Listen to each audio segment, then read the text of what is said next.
So Malise says to hell with Iran. Okay. I'm gonna jump in and I will do that cold open. Let me just check at the watch page. Can't even just for the sake of here we go in three, two. Let me just who would like to go first? She can Usually go we'd if she have the wants. you usually can we'd go have the first. That's affirmative. fine. Okay. You can We'll go have Daniel first. go. All right. Well, then I'll kick it over to Daniel. So here I go in three, two, one. Ready, set, here I go. Hey, everybody. Tonight we're debating whether or not women need a guardian, and we are starting right now with Daniel's opening statement. Thanks so much for being with us. Daniel, the floor is all yours. Thank you, James. I need to share my screen. Ready.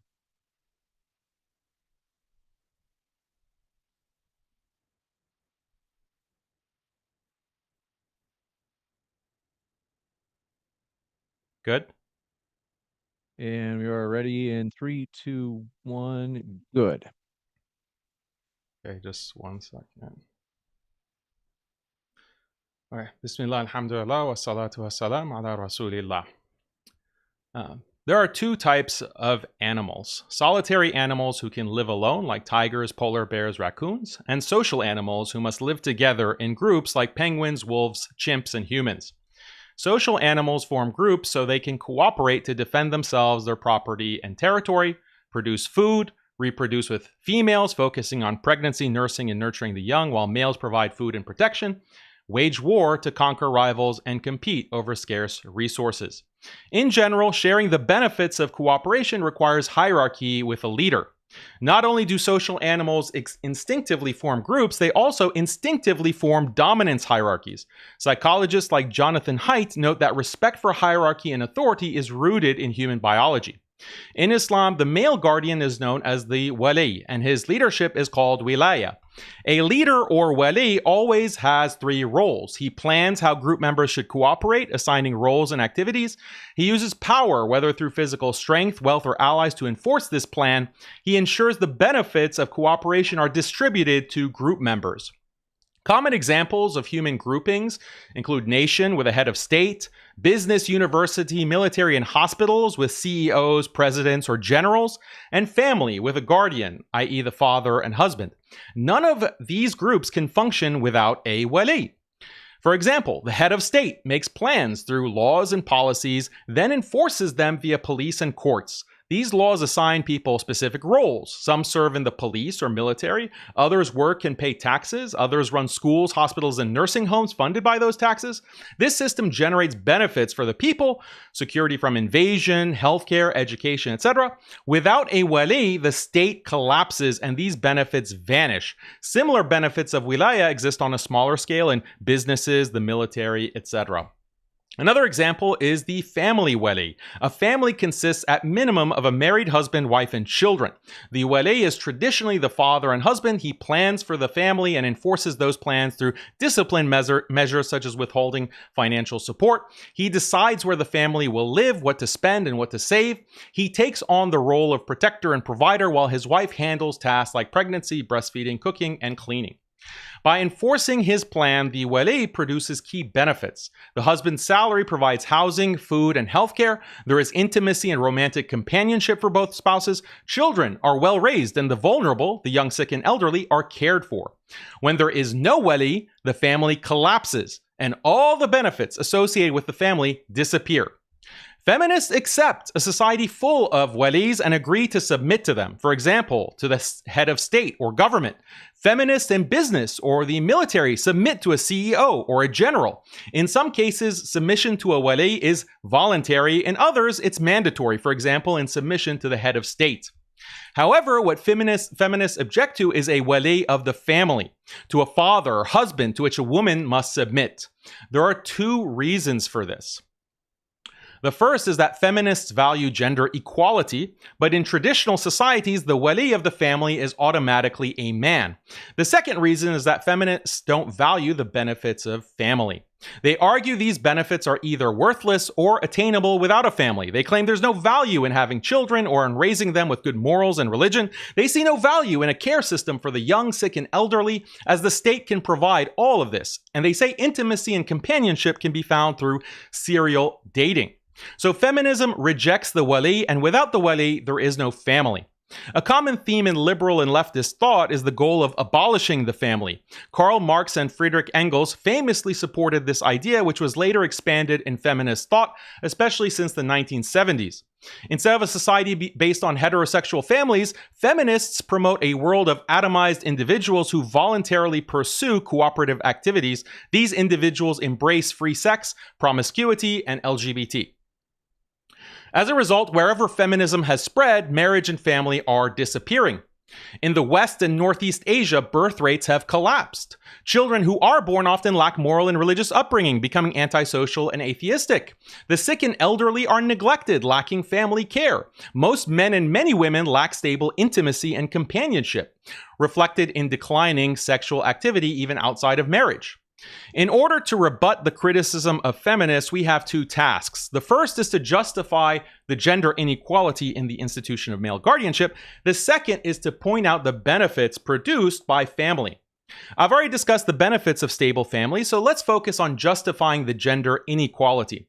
Again, the wali has three roles: planning, using his power to enforce plans, and ensuring benefits are distributed to the whole group. Men are simply superior to women in all these areas. Therefore, they make more effective walis. First, men are better than women at making plans for a household. There are three main reasons why. Being a good planner is a prerequisite for men to even start a family. If a man is not a good planner, he can't get enough money to even attract a wife. By contrast, a woman can get married without any planning ability whatsoever. All she needs is to be young, beautiful, and preferably chaste. Because of biologically rooted hypergamy, women refuse to mate with men who do not have greater wealth and status than them. Gaining this wealth and status requires long-term planning in terms of pursuing education, a job, a home, etc. If he doesn't do all this, he can't even attract a wife. Another reason men are better planners is they're cognitively better at long-term decision-making. Many studies prove this. In 2025, a meta-analysis of 110 independent studies found that men consistently outperformed women in decision-making involving uncertainty and risk. Men were more likely than women to strategically choose options that led to long-term gains. Along those same lines, men are better than women in making decisions in high-stress situations. This is something that the chauvinists know from a lifetime of experience. When you're in a life or death situation, do you want a man or a woman in charge? The answer is obvious. But let's put chauvinism to the side and look at scientific research. A 2007 experimental study found that women react to stress with more fear, irritability, and confusion than men. A 2011 study found women more vulnerable to stress, impairing their memory. Another 2011 study showed that under acute stress, men make better, faster decisions than women. Numerous fMRI studies show that under stress, men have greater activation in the prefrontal cortex, the brain region linked to emotional regulation and cognitive control. Women, by contrast, show more activity in limbic regions associated with emotionality. This neurological difference explains why men under acute stress better control emotions and inhibit impulsive responses to make reasoned decisions. In layman's terms, women are more likely to freak out under pressure. The inferior planning capacities of women is also reflected in basic economic facts about women's financial dependence. The bitter truth is the idea of a truly independent woman is a myth because women always financially depend on men. In traditional societies, women are supported by their guardians. In modern societies, so-called independent women are supported by the state via social services like education, childcare, healthcare, welfare, elder care, gender-based affirmative action, etc. This gives the illusion that modern women are independent in the sense that they don't directly depend on men. But the underlying reality is these state entitlements are funded mainly by tax-paying men. Men pay more in taxes. Women receive more in benefits like Social Security, healthcare, and student aid. Men generally pay more than they get. Women get more than they pay. This is significant because even today's independent single women rely on men through their taxes. In traditional societies, men received obedient, loving wives in return for their support. In modern ones, men get nothing other than a bunch of man-hating feminists. All this shows men are better suited for long-term planning, which is a key trait of the wali. Men are not only superior in planning, they also hold more power. A wali must enforce his plan, and men can do this through physical strength and the ability to withhold resources. Even the best female planner lacks the power to force her husband or children to follow her lead. The irony is this is exactly what women are attracted to, which is why they seek stronger men. If women truly wanted equal partners, why insist on wealthier, more powerful men who can impose their will? Women are attracted to such men precisely because of their greater power. Finally, in the role of wali, men are superior at distributing the benefits of cooperation to group members. Men naturally feel pity for women and children, motivating them to provide essentials like housing, food, and protection. Women are different. They care about themselves and their children, but not their husbands. They don't care if men lack housing or food, which is why they often take everything from their husbands in divorce court when given the chance. Women also don't care about men's physical safety. No woman will sacrifice her life in an armed robbery or give up her seat on a lifeboat to save a man. Psychological studies support this. The feminist lie is that men only care for other men. But this is pure projection. In reality, women naturally care more for other women, but have a negative bias against men. Men, however, also care more for women and have a negative bias against other men. So both genders are biased towards women and against men. This is known as the women are wonderful effect. Because men have favorable views of women and children, they naturally take care of them, both during and after a marriage. But women don't feel the same, especially if the marriage ends. Studies show that men continue to have very positive views of their female exes, while women have far more negative views of their male exes. According to feminists, the fact that men are walis of their household is unjust. The assumption is that men are only made walis, guardians, because of exploitative gender bias. In reality, however, men are made walis because they're objectively more effective in that role. Now, some form of family wali institution exists in every pre-modern society, rudimentary in the hunter-gatherer societies and more developed in agricultural and pastoral ones. They're also present in all major world religions. Although family wali rules vary between societies and religions, there's a lot of overlap. The wali must protect his mother's, daughter, sister, wives. This protection covers not only their immediate well-being, but also their future, including the afterlife. Taking care of a woman's future in this world means ensuring she doesn't squander her most valuable worldly assets: youth, beauty, chastity. With these, she can attract a good husband to support her financially and help raise good children. If she squanders these assets, she must rely on herself, which is risky since women are poor planners and ultimately must depend on others who have limited resources. Basically, they become cat ladies. Moreover, all young women face an enormous temptation these days to squander their assets. They can get huge amounts of money at any time through practices like dating and prostitution. Moreover, it's easy for them to continue doing this until their beauty fades in their 30s and 40s. This is how they squander their youth, beauty, and chastity. This has become such an epidemic today that some estimates claim 10% of young women in America sell themselves on sites like OnlyFans.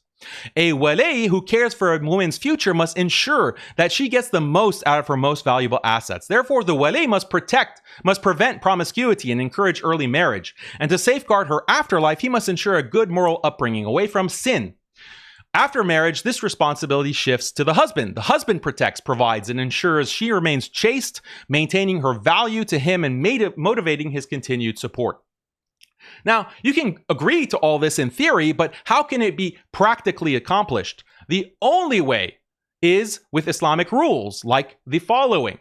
The woman owes obedience to the wali. The wali can discipline her through physical coercion or withholding wealth. She must allow the wali to monitor her sexual behavior to protect her chastity. She must not form relationships with men outside her husband and family. She may not display her beauty to other men by wearing provocative clothing or posting pictures, as this encourages illicit relations. She should wear hijab, meaning she may not communicate with men outside her husband and family unless there is valid reason and the wali monitors it.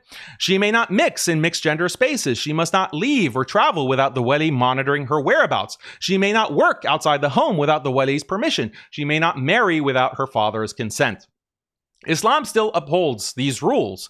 Other religions once did, but feminist liberalism convinced those religions to discard male guardianship for gender egalitarianism. This has been a disaster. not just for women, but also men, children, and all humanity.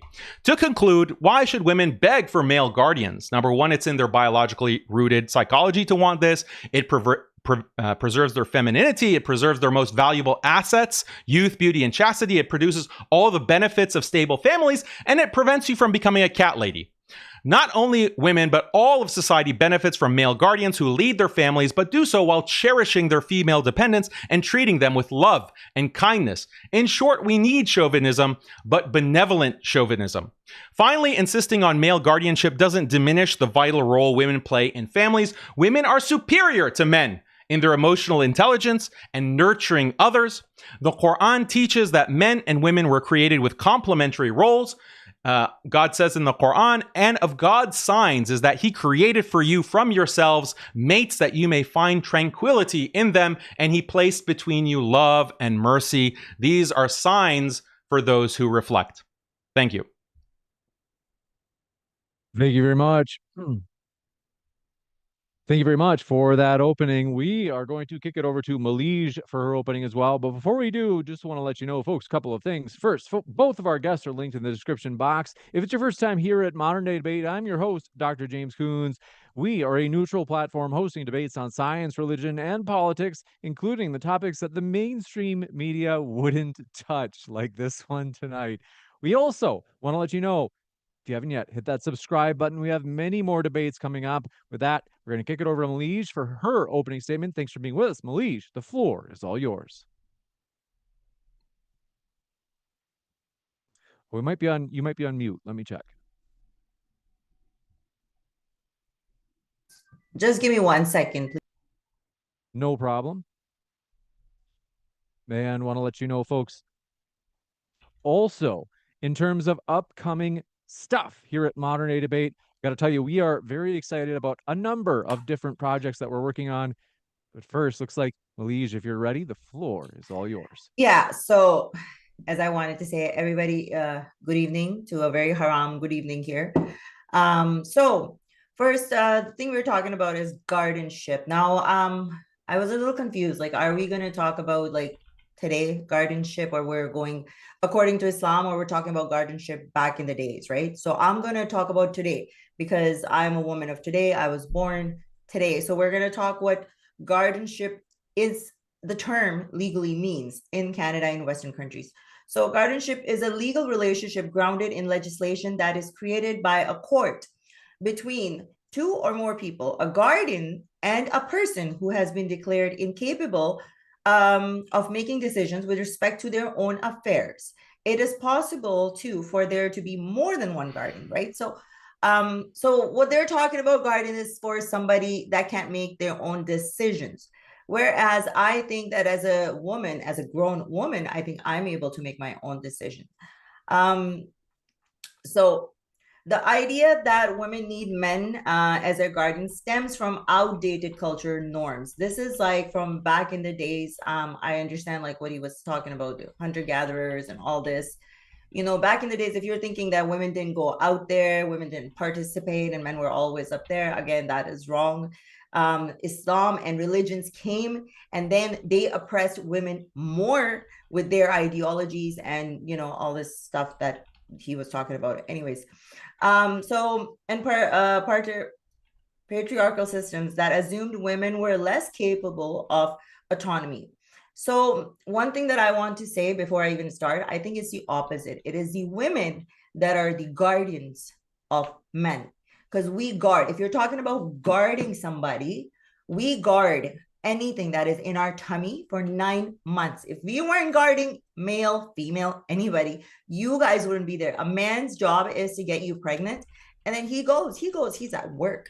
Who's taking care of the pregnant woman at home? She has to take care of herself. She doesn't eat properly, you're dead. She doesn't take care of herself, you're dead. She's stressful. She's stressed. Her hormones mess up, you're dead. So that 9 months, that child, whether it is a male, a female, is attached to my body. So everything that I do affects that. So I am guarding that child inside my body. The men at that time has nothing to do with it, right?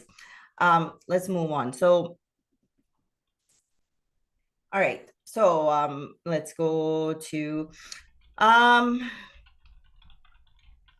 equal capability. So women are just as capable as men. Actually, women are better at making decisions. Women are better at a lot of things. Women are better at pain because men can't, like I've seen men that they get a flu and they're just like, oh my God, this and this. Go try to have a baby. Push it out of, from where. And then let's see what happens then. Bleed every month for I don't know how many years. And then go through those emotions and then get told every day by a man, why are you so emotional? Why are you so emotional? Not only that, because we're so emotional, apparently we lose half of our brain and half of our memory. But my question to everybody watching this, that us women that are so stupid, that can't make our own decisions, we can't take care of finances, we can't do nothing right. We need a guardian. We need a parent on top of our head all the time telling us what to do, how to guard our everything. Then they put the most important responsibility on our head, which is to take care of the kids. I mean, how are all you kids being raised and you're healthy? And of course, you too, I mean, like most of the mothers are at home, sitting at home, taking care of the kids. How are these stupid women not like just like so stupid that their kids will fall off the bed or they'll go burn themselves or they'll get hit by a car? We're dumb. How are we taking care of the most important thing, your child? And you give us that responsibility, right, to a stupid person because we can take care of them, but somebody needs to take care of us. So as we're going to talk about today's women, we're not going to talk about back in the days, but back in the days, even if we go back in the days, it's not that women didn't have money, women weren't controlling things. Khadija, Muhammad, peace be upon him, his first wife had a lot of money, right? This whole Islam was created. If it wasn't for Khadija and her finances, this religion wouldn't even exist today. So it was a woman that was there, that had money, and she had power. Actually, Muhammad worked for him. So the fact that women didn't have authority, women didn't have this, we have seen in the past, women have had authority and women have ruled over and they've had money. So you can't keep saying that they didn't do that. Even back then, women used to go out and work. It wasn't that women always stayed home. Maybe the elites, but the poor women still had to go out and work. So the fact that you're saying that, oh my God, women shouldn't go, like, I don't know where you guys come up with that whole story. But let me tell you for today, why people or men are pissed at women. Because today we actually don't need anybody. Like we don't really need men, to be honest, right? You were talking about taxes, you were talking about all those things. Women, single women, not divorced women, let me just clear that. Single women in the Western countries now, especially in the US, I believe, own more property than men now. So we are catching up. You have to give us a little bit of break. Like we just started, right? Like what, 100, maybe 120 years ago, we just got our rights. You guys have always had that. You have always have had that privilege. Give us some time. We have caught so fast, so quick that men are so scared they don't know what to do. And that's what it is. They're like, oh, they're saying they don't need us. The whole time that I sat and listened it's like an insecure person that is just like, oh, look at me. I'm how important I am. Look at me. I'm important. I'm important. I'm important. I'm important. And the person that is actually important, that brings them into this world, that person has been neglected for thousands of years. And that person is now, women are getting up and they were like, you know what? This whole marriage, this whole wali, this whole thing was a scam. This was a scam. You get nothing out of it. Make your own money, because if somebody is going to come and spend some money on me, they're going to control every bit of it. People don't even spend their money and they can try to control your whole everything. Nobody should be controlling anyone. I don't need a person to come and tell me how I should be dressing, who I should be dating. I'm an individual. I'm a grown woman. You're calling like cat ladies. You want to control a 30-year-old woman or 40-year-old woman, like who she can talk to, who she can date. Secondly, that one obsession that men have is about I don't even know why you guys are so obsessed. You guys are so obsessed with our bodies and just whatever is between our legs. You are so obsessed to find out how many people have been in there. You're so obsessed that even after death, You are thinking about virgins, right? Meanwhile, a man, there's no need to check like if a man is a virgin or not. Like there's no comparison up there. I don't understand why you are so obsessed with a woman's body, right? And then you sexualized her. You sexualized her from day one. They've been sold as sex slaves. You men created Pornhub. Men created Playboy. Men created all this stuff. Men started putting women in, I don't know, men's perfume, men's underwear. Why does a woman need to be? You sexualized us. Now that we learned this and we're like, oh, wait a minute. Okay, so this is how it is. Oh, and men will spend money on us. So this is the first time in the history, in the porn and adult history too, that women he was talking about OnlyFans, they're investing their money in real stuff like real estates. They're investing their money. They're not like blowing it up on drugs and this. It's not the porn stars of back in the days. The women that got paid nothing, that got used and abused by men, the production houses. These women on OnlyFans control themselves. They create other jobs and they're putting their money to good use because you sexualize them. Do you understand? There is about 2 million women that are on OnlyFans. Do you know how many men are there? 200 million men that are on OnlyFans. But nobody's going to talk about the men, of course, right?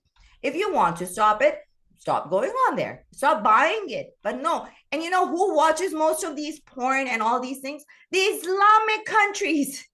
You know why? Because they're so deprived of it. Why? Because they keep their countries in like a cocoon. They keep sex is like, oh my god. If you talked about the animal kingdom, by the way, in the beginning that you were talking about it, that you said that all the male species went out and hunt. No, it's not always the male species. There's a lot of females that also go out there and hunt. And if you go into the animal kingdom, they go sleep with whoever they want, right? So if you're going to compare and then pick and choose on that, so no. For me, I believe that in today's age, a woman doesn't need a guardian. Like, I don't think anybody need to have ownership on anyone, right? If you're in a partnership, that's a partnership. You don't own the other person. This whole thing about guardianship, it starts as a guardianship and then it becomes an ownership. Next thing you know, you're enslaved. And then this whole thing about protectors. Do you understand the most domestic violence, 60% of the cases where women are abused, raped, and murdered are by somebody that they knew? I'm sorry, I don't mean to laugh, but it is somebody that is related to them, either their brother, their husband, or their father, okay? And in the Asian countries, it's even higher. So the whole thing that, we're the protectors, who is going to protect us from the protector? At the end, I'm just going to say that men at this time need to recognize this, that there is a problem in your species. They do commit more crime. They do attack us. There is a problem, but it's time that you men step up and change, and you need to stand up there and take accountability for it. You know, instead of saying that feminism, we are bad, feminism is bad, and this, and family system is going, it's just going to get worse otherwise. I'm just letting you know. Thank you. Thank you very much for that opening as well.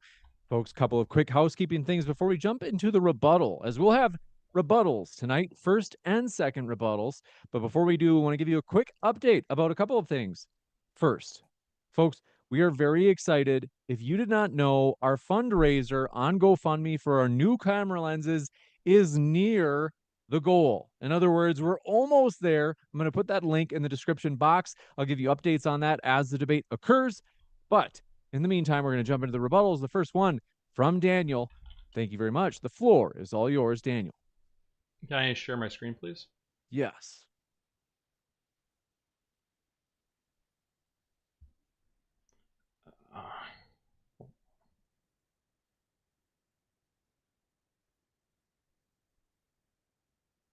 Can you see? Ready. Yep. Crystal clear. Okay, so to respond to my opponent, a lot of her points are just directly countered by my opening statement. Obviously, she didn't know what my opening statement would be, but I'll just respond to the points that she made. So you say grown women can make their own decisions. No, they can't. The fact is that women squander their assets. Their most valuable assets are beauty, chastity, and their youth. And we see women en masse just throwing that away for cheap thrills, for the attention of men. They put themselves on OnlyFans. They engage in serial dating. They will engage in hookups. They're on these apps like Tinder. And so they are squandering their most valuable asset. This is a terrible decision because they're sacrificing their future for immediate pleasure, immediate attention from men. So this is terrible decision making. I also cited the cognitive science that shows that men are actually far better than women in terms of decision making. So that's point number one. She's saying that these are outdated cultural norms, that male guardianship is outdated cultural norms. This is false. It's the basis of male guardianship is biology and objective facts that I went over in my opening statement. So it's not just a cultural bias. It's actually based on objective facts about not only human biology, but also universal human society. That's why we see male guardianship in every single pre-modern society. We see it in every single religion.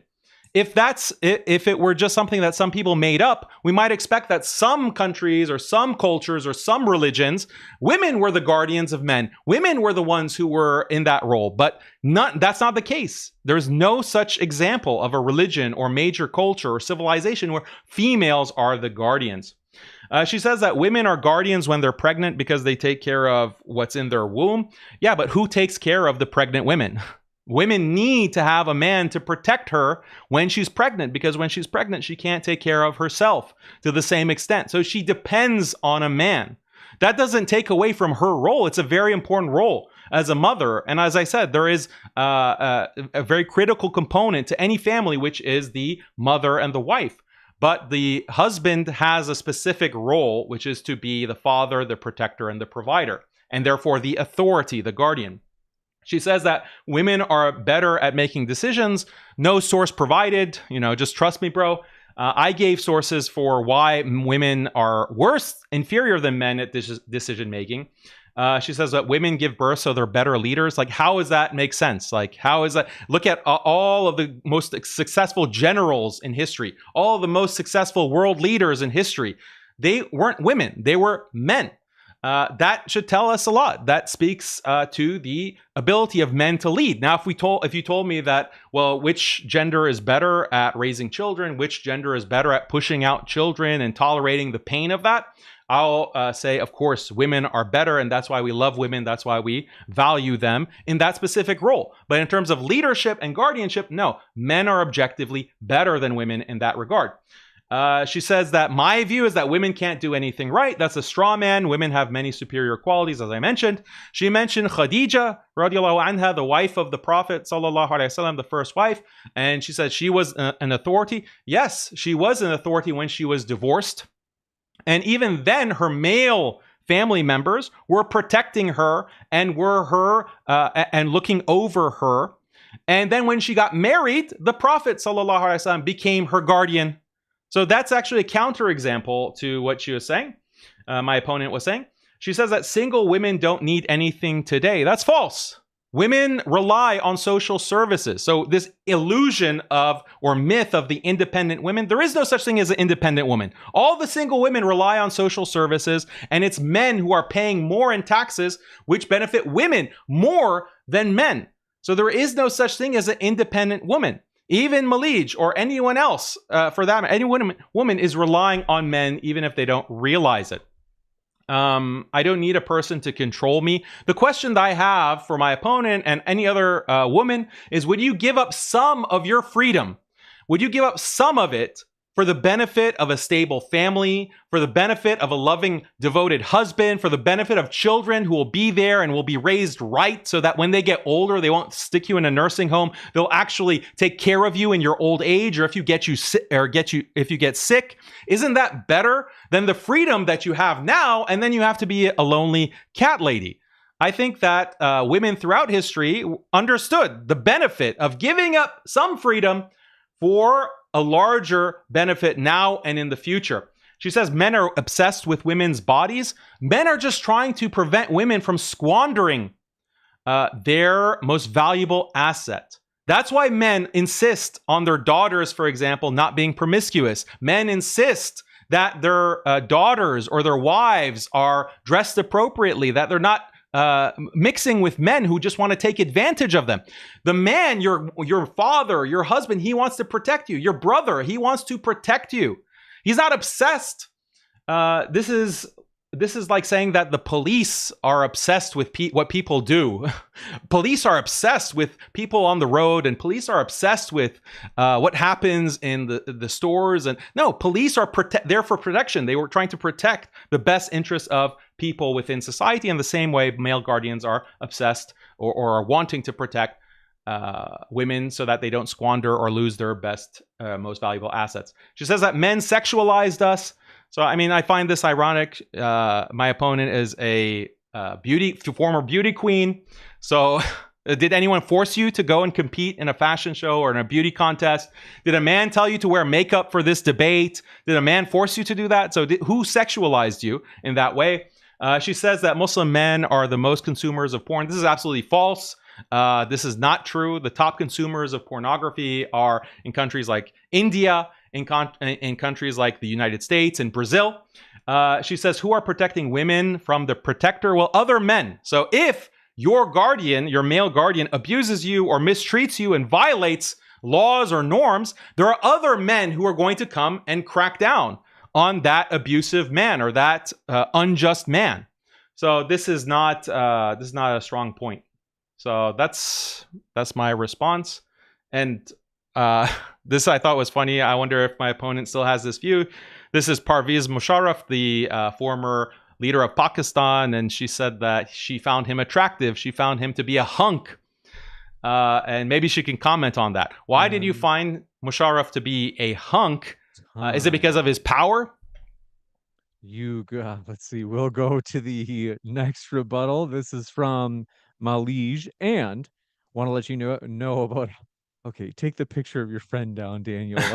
Let's see. We're going to. I just want to give you a quick couple of updates. Oh, I love it. Folks, before we jump into, just one moment, Malise, forgive me. I had mentioned the fundraiser, folks, right before we jumped into Daniel's rebuttal. As you can see at the bottom right of your screen, we are 82% of the way for this camera lens fundraiser. Join the movement. We are bringing debates, in-person debates, back to college campuses and the public in general. Help us buy these lenses as we are trying to put on the best produced debates. And these are, as we've tested them out at DebateCon 5, extremely quality lenses. Join us, as that link for the GoFundMe is at the top of the live chat right now and in the description box. With that, thanks for your patience. Malise, the floor is all yours for your 7-minute rebuttal as well. So I will start by the President Musharraf questions. Boys, that's why you shouldn't just go on Google and Google about people and just believe everything that's on the internet, right? So yeah, I said it. It was at when I won the Miss Pakistan World, and I didn't even know what Musharraf was doing, but the company that I was with, who ran Miss Pakistan World, she actually created that news. It was sent to one of the news channels or news reporters in Pakistan.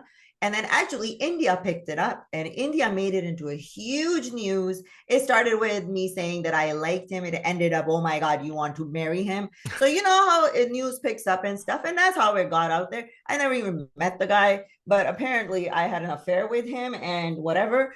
But I was so stupid. I never asked him to sign me up like a couple of properties, like seriously. But so that is but you know what? It got me known all around the world. And here I am today, Malise Sarkari, known. That was how I got famous. All right. So Daniel was saying, first I'm going to start with saying Malise Sarkari is not independent. Why are you guys so angry at independent women? I am independent. I have worked since, honestly speaking, I started working when I was 16.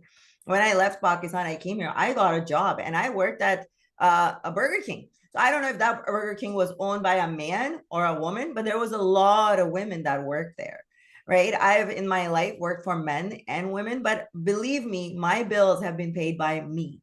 Okay. Our father, now, who was a Muslim man, never paid anything in the house. I had a father figure, but he never paid anything. So my mother covered everything. She was working. She was a working woman. And even though he didn't contribute, he controlled her life, right? So the fact that you're saying that women they can't be independent, I mean, come on, that's just, we are independent. And this whole thing that all these women are depending on social welfare, not all. You're gonna have to give me stats. I am not on social welfare. Yeah, I get a little bit of child credit, that's it. But I have been providing for my own child myself. So I don't know where you come up with that. Like, I gave you the stats that women are investing more of their money in properties. Women at this time have more properties, single women. Okay, you can go and look up all those stats that I said. He was talking about, women can't make decisions. However, we are asked to make everyday decisions for our kids. He's going to say it's a straw man, but no, it's a very important point. If you're thinking that we can't make leadership decisions, however, back in the days, not many women were given the opportunity to be a leader. However, we do see some women that did become leaders. They were known, right? So you will see some of them, and we hear their names in the history and stuff. Then again, like he was talking about in decision making, I think we can be a little bit emotional, but I think when we are done, when we want to make up our mind and take a decision, we do it. It's just to say that, oh, men are just better at it, men are just better at it. Again, we are taking the most crucial decisions of all the time at home with kids. You guys are out there working. Oh yeah, and then he was saying that pregnant wife, okay, who is taking care of that pregnant wife? So let's even go back in the days. Most of these men that went to war, who was protecting those women? Like, there wasn't that many men anyways, because most of them were dying going to the war. So who was protecting them? Now, who was protecting? Now, if I am pregnant, which I took care of my child. The man had nothing to do with it. Do you understand? You can impregnate somebody and just walk away. I am responsible for that. The other thing, okay, hang on. Oh, he talked about Khadija, that with Khadija, she's the one, okay, if her Bali was the one, the guardian, you were talking about, but she went and tried to get married to Muhammad. Muhammad was also very young, so she made her own decision. It wasn't the Wali that went up there, right? She was the one, she hired him. Actually, Muhammad used to work for him. So she was the boss at that time, and he was working under her. So you see the, yeah, okay. And then the one thing that he said, that if a man is paying for you a little bit and providing you that little bit, why won't you give your freedom? I mean, really? How about I provide for you and you give me your freedom? And let's see how you're gonna like that, right? So it's just the fact that you're asking somebody. It's like, sell me your soul. I'm gonna take care of you, and then you're gonna have to listen to everything that I say. And that's what I'm talking about. When you have these kind of guardians, they can get you, like, they can do anything to you.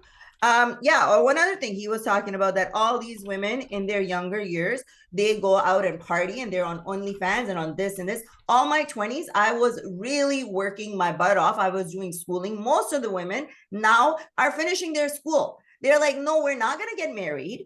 Daniel wants everybody to get married at 6 or 9 years old. But however, we don't want to get married at that age. Women are waiting till their 30s, they are waiting till they finish their schooling, their college, their universities, get an education, get a decent job, and then they will look for a partner. Another thing that he mentioned, oh, these women want these guys like this and this. Why, if I have a house, I have worked my butt off to be where I am, why am I going to look for a bum? I'm actually going to look for somebody that at least at the same level as me. Okay, why do I have to bring my standards low? That was back in the days where women didn't have anything, right? So we had no choice. We had no choice in saying yes or no. Arranged marriage, and here you go with him. It's like, a goat tied to you and you're sold off to somebody. But that's not happening now, right? So we're not being sold. We make our own money. We don't need guardianship, and men don't like that. If I want somebody in my life, I'm not going to bring a bum. Why? Like, what were you doing? Why aren't you every single card was laid out for you. Men have every single card laid out for them, and they still lose and they're still behind. And all they keep saying is like, oh, these women, they're just taking it from the government. Where? I don't take from the government. I actually have been contributing. We are contributing. You know, you take away the women that are working right now, your economy is going to go like this. 50% of your working force is going to go down like this. You know, and this is just the beginning. Watch, in the future is going to be different. My last point that he was talking about, sexualization, right? Nobody sexualized more than Islam, where non-Muslim women were sold as sex slaves, okay, by their mahrams over and over again. Not to mention the prophet saw his adopted son's wife, and the next day he's like, no, God ordered me to marry her. So then he gets married to her. Like, let's not even go there with the sexualization of women and like taking advantage of women left. sexually. Thank you. We'll kick it over to Daniel for the second rebuttal, 7 minutes. And want to let you know a couple of quick things. Folks, we have so many things going on right now. Just give me a second. So many housekeeping things. First, if you have not heard, on social media, we have announced the DebateCon 6. Our 6th conference for modern day debate will be happening in Nashville, Tennessee, Saturday, November 15th, and Sunday, November 16th. It is going to be huge. I'll stick with that one for now, and then I'll give you more as we go. Daniel, the floor is all yours for your 7-minute rebuttal. I need to share my screen again. Ready, set, go. Again, folks, that's Saturday, November 15th and 16th in Nashville is where DebateCon 6 will happen this fall. Ready for you, Daniel. Okay, so I'm a little confused because does Malise accept that you need guardians for the state, for companies, if you work for a corporation or a business, if you're in the military, if you are going to school? Like, don't you accept hierarchy in those situations? Don't you accept that there is one person in charge? So you agree with the concept of hierarchy and you agree with the concept of guardianship. You just don't agree with it in the case of families. Why? This is inconsistent from your part and on the part of feminists in general. If women are more capable in the family context, as she keeps claiming, then why do women need so much state support? Why do women need so much welfare? I showed you the stats. She says that, oh, well, I get a little bit of child credit. Okay, are you getting any kind of child support? Is the father of your children paying any kind of child support or supporting in any way? You are benefiting from men in that case. You also depend on men for protection. You depend on a police force.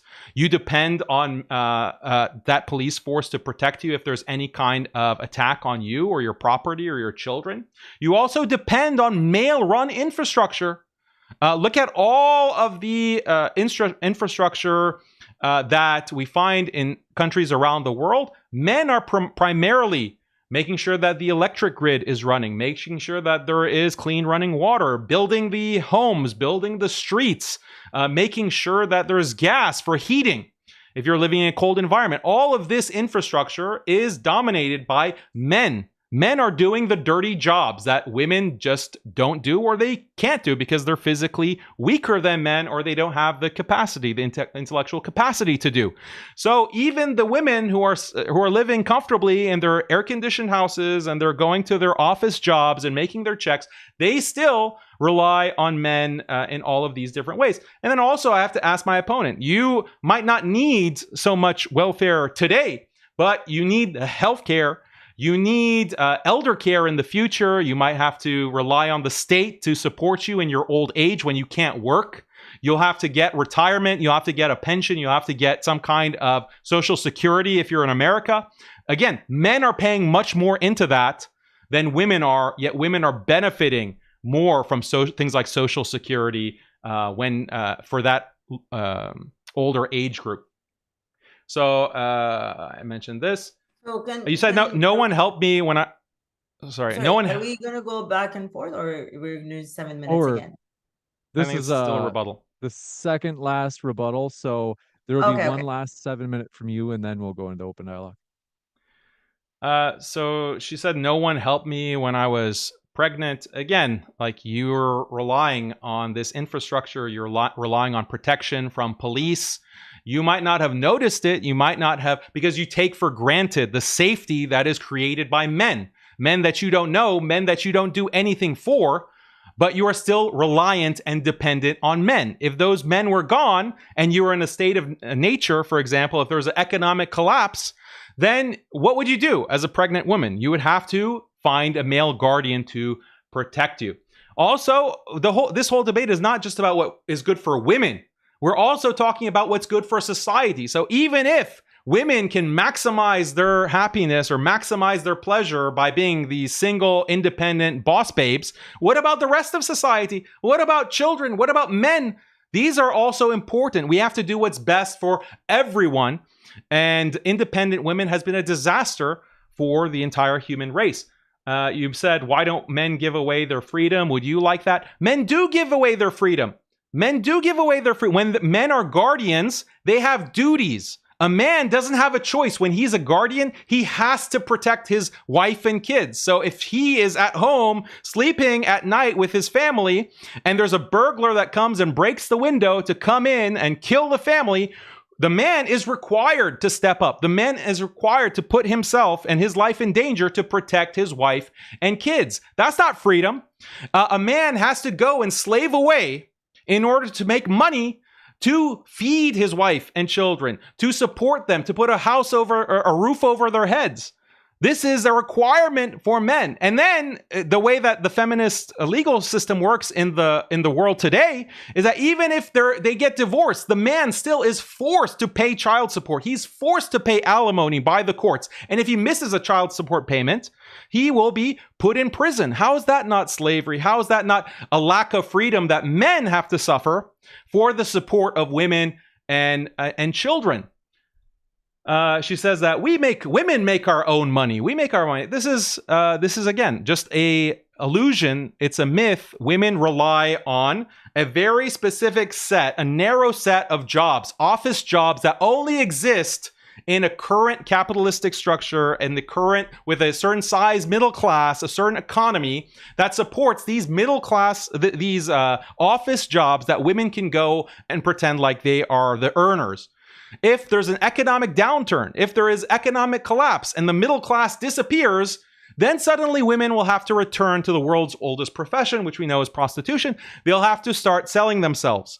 And then at that point, it becomes very attractive to have a male guardian. It becomes very attractive to give away some of your freedom in order to have a man to protect you, to provide for you, because women don't and aren't able to go dig ditches. They're not able to go and do the hard jobs on the farms, in terms of hunting, in terms of doing all of these tasks that are needed for survival. And this is, again, why this is a biological reality. Male guardianship is a biological reality. It has nothing to do with any particular culture or exploitation of a particular religion like Islam.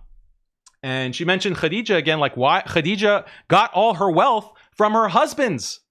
Her wealth she inherited from her husbands, who were wealthy, and they passed away, and she inherited all her wealth. She wasn't a self-made woman. So this idea of Khadija as a Fortune 500 CEO, this is a meme. This is not actual historical reality in Islam. Now, here's a question for Malise, a conceptual question. Imagine in the future, there were state-supplied robots that could raise children, AI that could raise children. Could children in the future then say they never needed parents and that past forms of parenting were created just to exploit children? Because in the past, children had to depend on their parents. That's the same as what's happening with women. Women rely on basically a state structure, technologies, infrastructure, and they're saying that, well, guardianship was on just exploitation in the past. It's a similar analogy. We'll kick it over to Malise for this final 7-minute rebuttal before we go into the open dialogue. Malise, the floor is all yours for your rebuttal as well. Okay, so I'm going to start with when he said that, oh, she will take authority from state. And I keep getting that. Oh, yeah, you'll work for a man. You will listen and take orders from him. Listen, my boss, if he tries to touch me sexually, I can take him to court because the system has created this way. If they try to mess me up and they don't pay me for my time that I'm there for, then I can take them to court. However, at home with my husband or with my father, I am working unaccounted hours. Women are working extreme amount of hours more than men at home in unpaid labor. Okay, so the whole fact that you're comparing state as an authority to the guardianship that I know where it's coming from, Wally, which is going to check like, oh, did you go and sleep with this guy? Is your vagina still intact or not? Or you're still virgin or not? That is a whole different story. My boss is not going to come and check for that for me, right? He's not going to be like, oh, did you talk to this man or whatever? You was talking about child support. Now, you have a choice. You can take full custody of the kids and I'll pay child support, right? My ex pays $400 child support. You think raising a child, $400 is enough? So he gets his free time. He doesn't have to spend any time. He doesn't have to spend a dime. My time is taken. My whole life is taken. I sacrifice everything. So he's that $400. He's not paying to me. He's paying towards his child, which is his child. If I, as a woman, taking responsibility of that child, you want me to take 100% of the responsibility of that child because we separated. So his responsibility is done now. Because the woman divorces and they get separated, the man doesn't have any responsibility over the kid. He shouldn't pay any child support, right? Alimony, I don't get alimony because I was never married. So I'm not even going to talk about that. Police, yes, police do protect women, right? Because that is how our system. However, there's also women in police force now. Actually, a few times that I've had to call the cops. The last time that I had to call the cops on a man, it was a female that handled my case, right? So we have female police officers up there. And why do we even need protection and police? Because other men, right? At the end of the day, problem is men, because there is men that are there to hurt us. And it was actually somebody that I knew that was actually doing all that.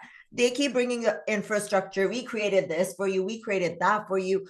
Again, I'm going to tell you that women have worked outside in the fields, the poor women have, and infrastructure was created by you at that time because we weren't allowed in certain things. You never allowed us. Now that we are being allowed, we are creating things. We are doing a lot of different things. Now, I know you don't believe that. I think some people are still living in the 7th century, but let me bring you forward to the 21st century now. So we have a place off grid. I told you this last time too, where I met 2 women in their 60s, 60 plus. They're out there in the wilderness, building their own cabin, surviving there, camping there, and living it there. There's no men, there is men around, but they are in their cabin. They take care of their responsibilities. So the fact that you're saying that women can't survive alone in today's world, that is just, I don't know, it's delusional for me. Then he talked about dirty jobs. We do dirty jobs. Women are working in nursing, okay, old age centers, and then we do the most dirtiest jobs. We change the most dirtiest diapers, okay, of numerous kids all day long. So you don't want to talk about dirty shit? We literally wipe shit, and you want us to be our full-time job, have babies and wipe shit all day. Then you're happy. And then you were talking about the safety, because we as civilized human beings came to this conclusion that civilized societies should give everybody rights, and women that are vulnerable should be protected. Because if there is no women, guess what? There is no more babies. And if there's no more babies, you know how it's declining, right? So we should treasure them. We should, take care of them. So the sensible societies came up with laws and they set up this security system for us. So the same guy that is going to come if I'm getting attacked is going to come and protect a man too. I'm not the only one calling the cops from protection. There's men also calling cops for protection when they're also getting attacked by other men. Okay. Men are also, again, killed mostly by men. So like the whole fact that you keep pushing that I need somebody to sit here and tell me what I need to do, how I need to do it. I need somebody on my head. I need this money. And you kept making all these points that they're all fake, false accusations that are putting up here. In today's age, I know of a lot of women that are making more than men. And this is a huge problem in relationships. It is, because men that are they can't match up. It's very hard, and they get sour, and then they have started hating women. They will hate women because you make so much more and you have such a better life. I have a house. A lot of these men don't. And I didn't get it from divorce either. It's my own. So that pisses me off even more, because, you know, whenever I say I have a house, they're like, oh, you probably got it from your ex, whatever. So the fact that they just cannot accept this, that women are doing better, and give us another 100 years. Oh my God, we've just gotten started. But like I said, cherish the women. You can't control them. You want to control, we don't want to control. Be nice to us, and then we'll be nice to you. But like I said, in today's age, we don't need no guardianship. Nobody needs to tell me what to do. You got it. Thank you very much. And as you can see, folks, before we jump into the open dialogue, at the bottom right of your screen, you can see right now Modern Day Debate is collaborating with different universities to bring debates back to university campuses. If you happen to have a campus group you're affiliated with, this is a great opportunity. If you'd like to have a huge debate on your campus, reach out to moderndaydebate@gmail.com, as we are excited to collaborate. We already have one campus that we're talking about how we can collaborate to bring epic debates to their campus. Reach out to moderndaydebate@gmail.com if that bottom right corner of the screen appeals to you. That we're going to kick it into open dialogue. This is going to be 2-minute segments, just so things don't go too overboard. We'll start with Daniel. The floor is all yours for 2 minutes.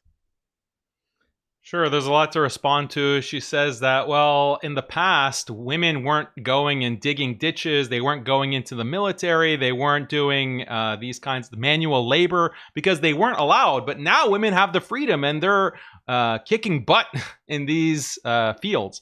That's completely false. Women have the choice now to go into fields like logging, to go into construction work, to be truck drivers, but they don't. 95% of logging in terms of lumber are men. In fishing, being on one of those fishing vessels and going into the deep ocean, 100%, 99.9% are men. Roofers, 98% of roofers are men. Trash collectors, 91% are men. Truck drivers are 94% men. Iron and steel workers are 98% men. Farmers and ranchers are 75% men. Agricultural workers, 79%, and so on and so forth. So even when now that women have the choice, they don't choose to go into these jobs. They're not doing manual labor. Just because you know that 2 women are like camping in the woods, that doesn't change the fact that it's predominantly men, past and present, who are taking care of infrastructure and making sure the world goes round. Let's see. She mentioned that she gets $400 in child support.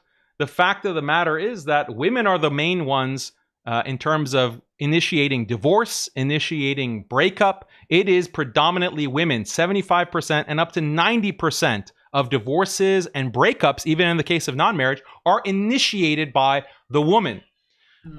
Yet they are required, men are the ones who are required to provide that child support. They don't have any option in that. Even if they wanted to stay together, even if they wanted to be with the woman, the child support is still required to come from the man.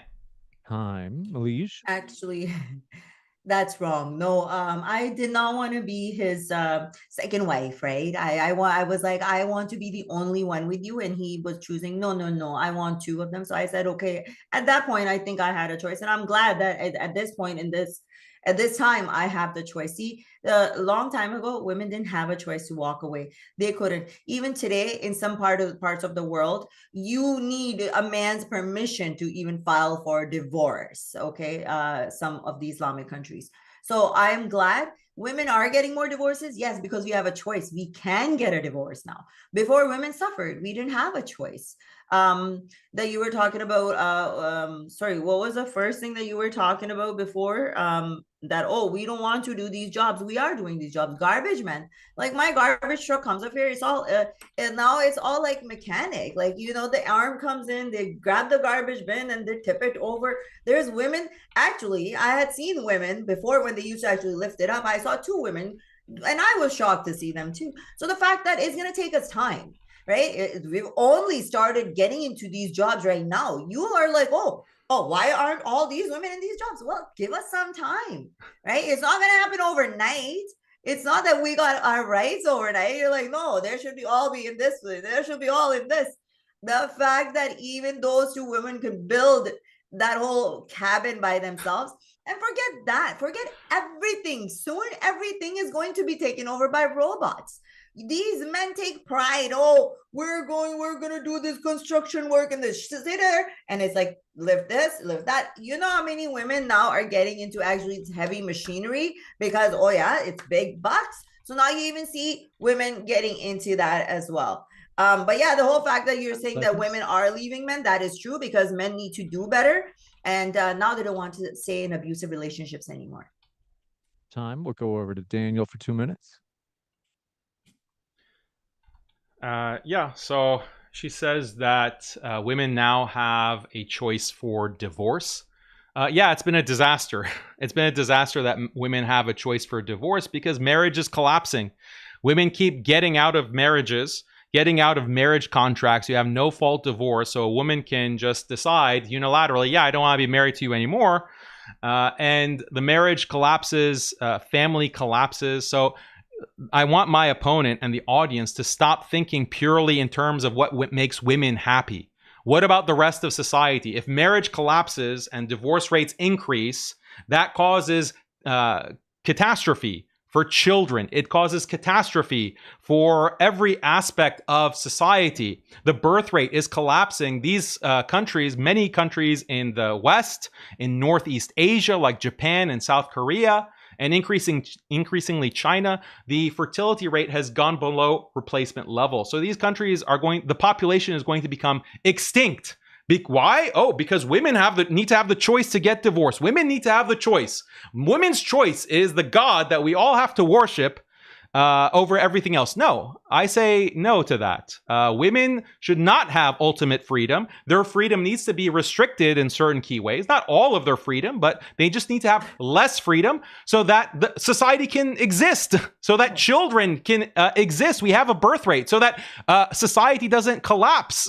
That's my perspective. What my opponent is arguing is for the collapse of human civilization, all of these, the birth rate collapse of marriage, because I want to be able to, make choices. Like, what kind of choices are you making that are so monumental that you have to have the freedom to make those? What choices? You work for a boss. You work at a company. If your boss says, if your boss says, you have to do this or that, you have to obey him. Otherwise, he's gonna fire you, and you're gonna be homeless. No. Hi, Malise for 2 minutes. I love it. I love it because I know all these men are gonna throw it. I work for myself. I am the boss, so I don't work for a boss, right? So that one's, and I know a lot of women, they work for themselves. They don't work for a boss. It doesn't matter if a boss is a man or a woman. I also know Muhammad worked for Khadija for the longest time. So, I mean, like, what are we talking about here, right?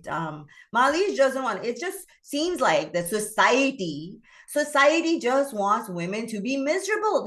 Society will just get better. Just put all these women under control. That's all. Society is going to get all better. When women were subjugated at home, used as baby making machines, right? You could have 1, 2, 3, 4, 5 wives, keep them all, one night with one night with the other one. They're talking about keeping a family. You don't even know anything about starting a family. Do you even know how it feels for a woman to watch her man go to another woman? No, you don't even respect that. And men are doing that. Women are choosing to stay single. Yes, the society is going to collapse. So what should you do? Instead of changing, making yourself better, you want to enslave women. You want to force them to give up their freedom because we want to save society. If that is the case, it's not going to get better. Like I said, it is not for your thing. Like Islam is growing. You guys are multiplying. Why? Because 4 wives and multiply 4 kids, 4 wives, that's like 16 kids per person, right? Yeah, so the Western countries do have to understand, and the men have to understand that you guys have to do better instead of coming up with this idea that he's like, they have to give up their freedom. Really? Which freedom do you want? Yeah, you want me? Like, you literally are asking me stay home locked up, and when you go outside, make sure you put on that whole black thing. Like, just cover me in black. Like, remove my existence from this world. Like, this is how Daniel is saying that us women should live. We should have no name. We should do nothing. Just stay home, have babies, and just say obey to the husband. Time. We'll kick over to Daniel for 2 minutes. It's interesting how you think covering yourself means removing your existence. It's because women like you, feminists, put all their value in their physical appearance, and they don't realize that there's more to being a woman and more to being a person than your physical looks. So maybe that's a newsflash. You keep saying that in today's age, women can do this. In today's age, women can do that. Okay, well, do you concede that in the past, women needed male guardians? In the past, women needed male guardians because they needed protection. They needed someone to provide for them. They needed a man to actually do the hard job of providing and protecting. So do you at least acknowledge, or you accept or concede that women of the past needed guardianship? If you can concede that, that would be a big step forward.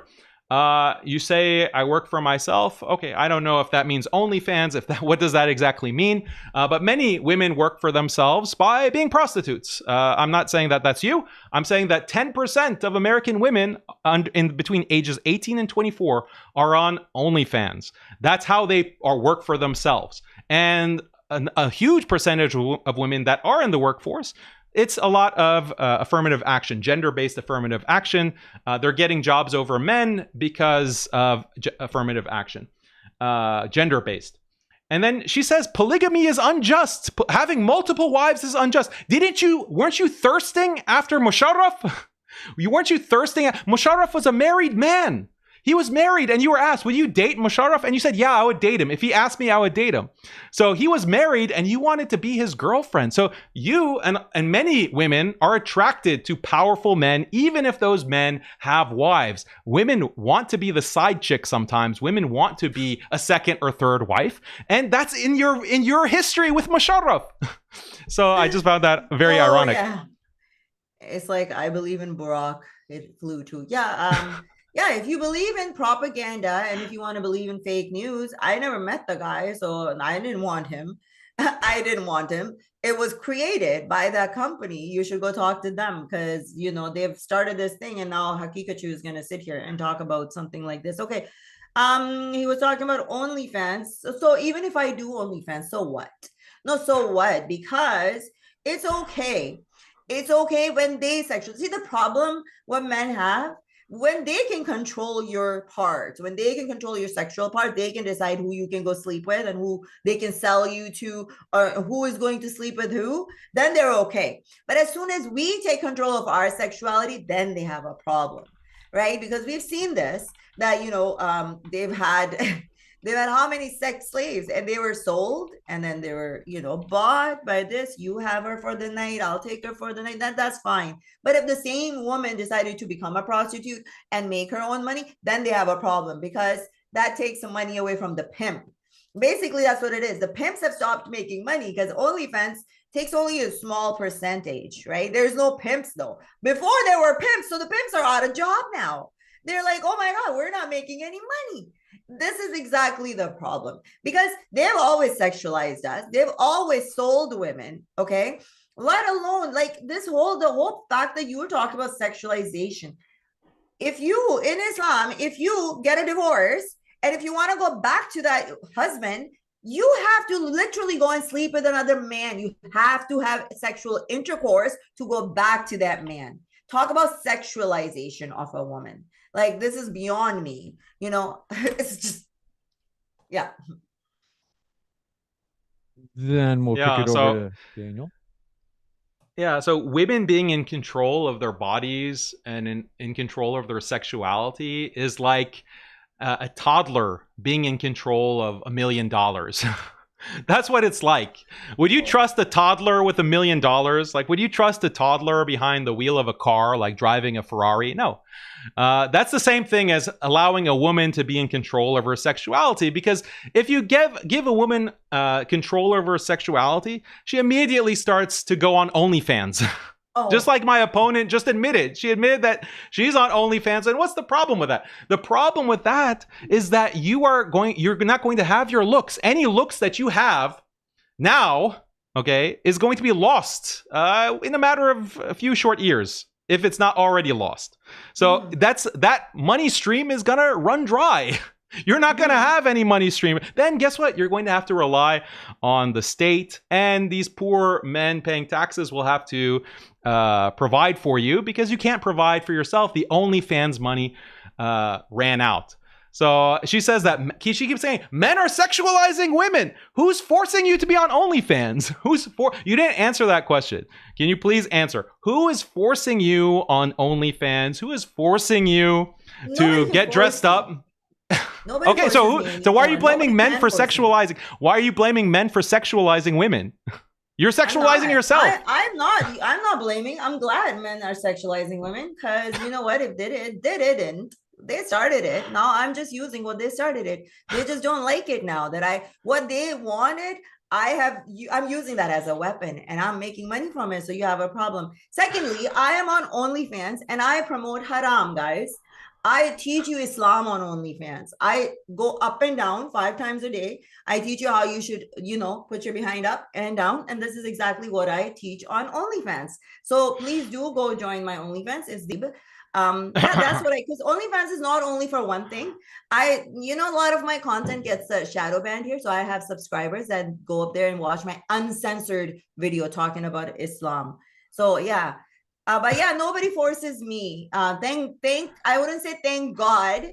And one more thing, like, I don't know why God had it all in his hand. He could have made me an ugly woman. And, you keep talking about assets. He gave me really good assets. And then he's like, now you got to hide it all. Like, why give it to me? And men love it. I am a beautiful thing. You see a beautiful scenery. Everyone wants to look at it. It's beautiful things make you feel happy when you look at it. Who wants to look at ugly, like, ugh, you know what I mean? You want to look at something pretty, beautiful, makes you feel better. But he wants me, imagine if I was literally, imagine if I was like this. How pretty do I look now? Does that make you feel good or makes you feel freaking depressed? That's what Haqiqatjou wants me to look like, a garbage bin, which I refuse to. I'd rather be a beauty queen. Thank you. And I have long time to still have my looks. Good. Yeah, what you could have done is used your beauty to attract a husband, to attract a high value man who would be committed to you and would take care of you into your old age, would provide you with children so that you could live a very happy, fulfilled life. And you would make him happy. You would raise children who would be happy. You'd make all of society better. That's the kind of future that you could have had. You could have contributed to society. Instead, you decided to be a feminist and waste all of that on OnlyFans. Waste it on OnlyFans. Your beauty could have been appreciated by a man. Hold on one second. I just want to hold on. We got just maybe about a minute left for Daniel. You could have saved your beauty for a husband who would love you, cherish you, treasure you, take care of you. Be that knight in shining armor that every woman dreams of. You could have had someone like Musharraf maybe, but you threw it away. You threw it away to be a feminist. So instead of making others follow you in your mistakes and encouraging women to make the same mistakes you did, why don't you be an advocate for guardianship? Why don't you tell women, don't be like me? Don't be on OnlyFans prostituting yourself. Make good decisions so that you don't end up like a cat lady like I am. That's what you should be doing right now, Malise. First of all, I like dogs. Secondly, I don't know why it's just all assumptions. The fact that Daniel knows about my whole family, like my whole life. I just love it when men come into your life and then they don't know everything about you. OnlyFans only started in 2019. You think that I was an OnlyFans, like what, since I was born? This is what these men, when they talk, they throw generalized statements like that's all you've been doing all your life. You've been making money. I just told you. I prostitute Islam on OnlyFans. literally teach Islam on OnlyFans. Right? So I don't know if is that prostitution. If that's prostitution, it's okay. But prostitution in halal way, doing halala or mutta or temporary marriages is okay as long as you read blah blah blah blah blah blah blah blah. Then it makes it okay, and you can go have sex, and 2 minutes later you can say divorce. Okay, I'm done. Then it's okay.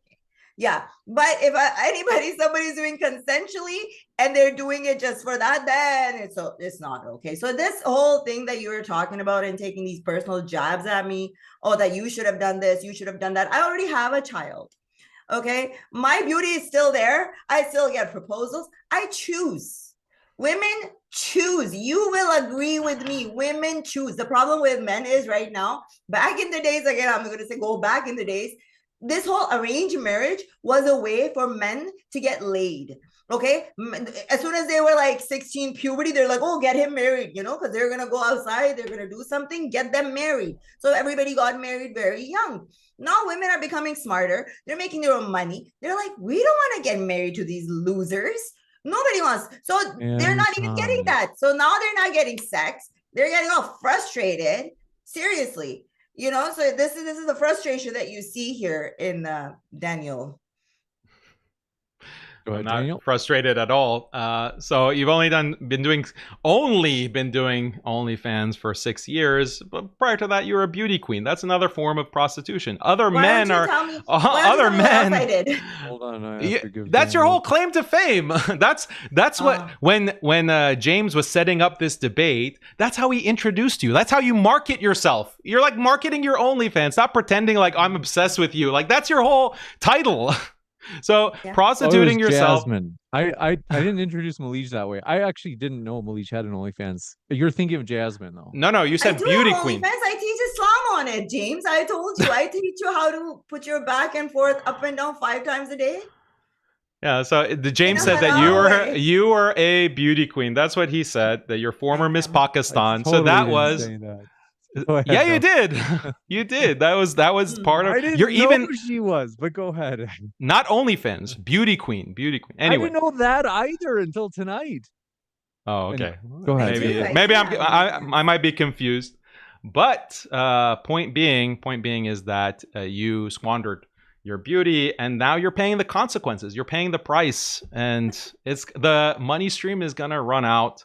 So this is something that you should reflect on and change your ways as soon as you can. You're getting proposals, accept those proposals. Accept those proposals as soon as you can, because it's too young. I'm kind of skeptical. I'm kind of skeptical that there are proposals actually, but if you say so, then the wise move is to accept the proposals. Find someone who's going to deal with you. Like you're a disagreeable person as well. Like how is a husband going to want to live with someone who wants to boss him around and treat him like trash? And then all of your pictures are online. Then what kind of husband would tolerate that? What kind of husband would agree to that? So I'm skeptical that you're getting proposals. I'm sorry about that. I should be a little bit more sympathetic. I'm not trying to make you feel bad, but that's the reality.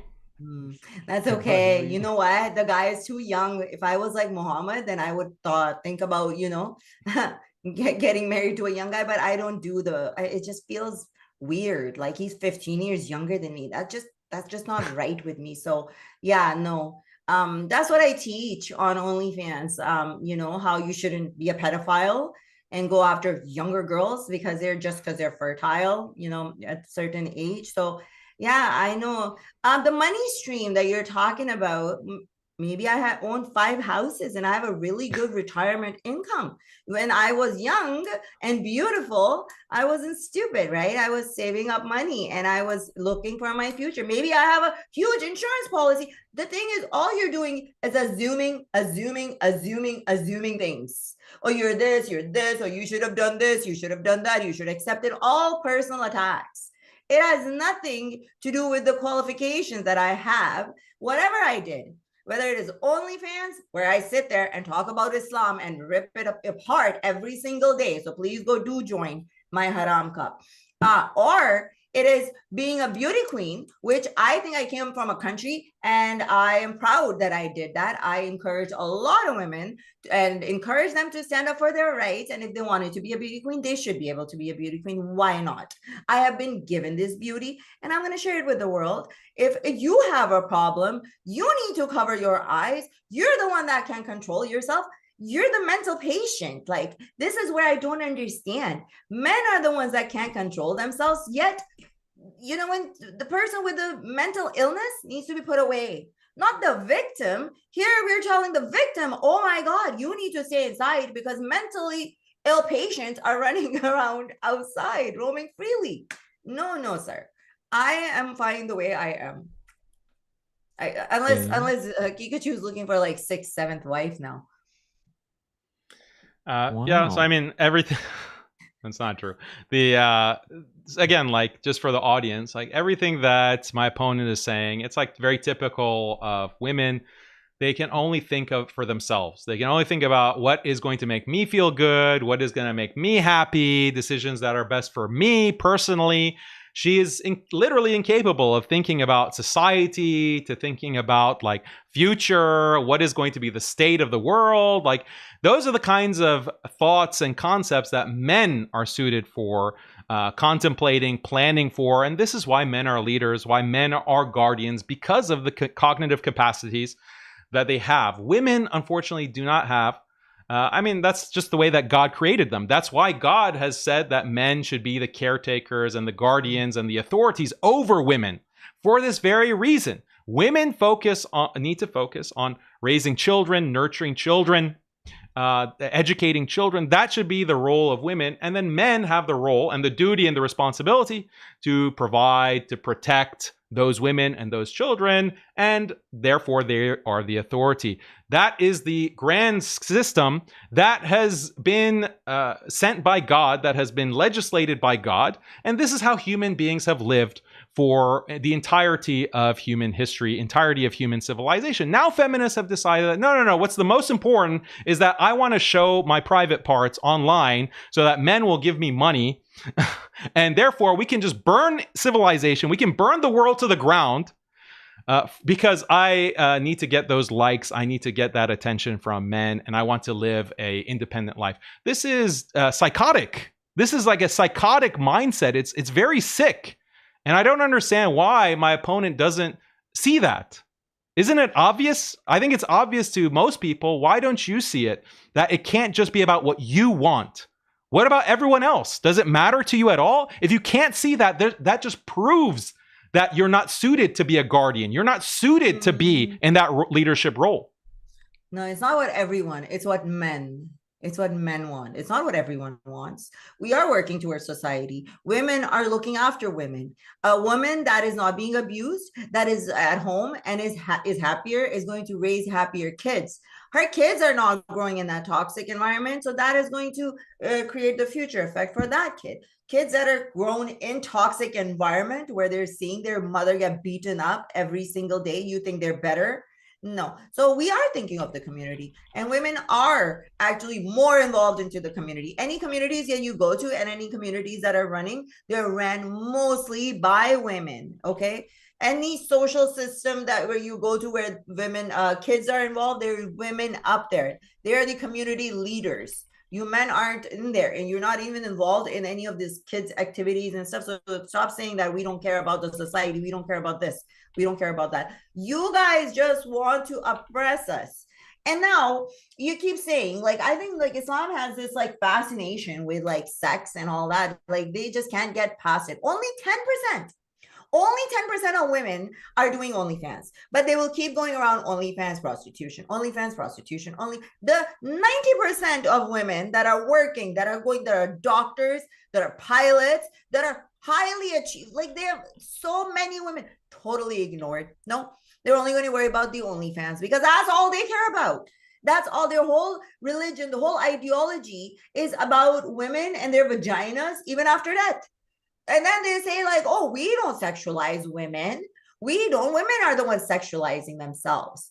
Yeah, you sexualized us, and now I'm marketing on it. Now you have a problem. Like, you know, so I don't get it. I really don't get it. And it's the men that are on there. Actually, some Muslim men.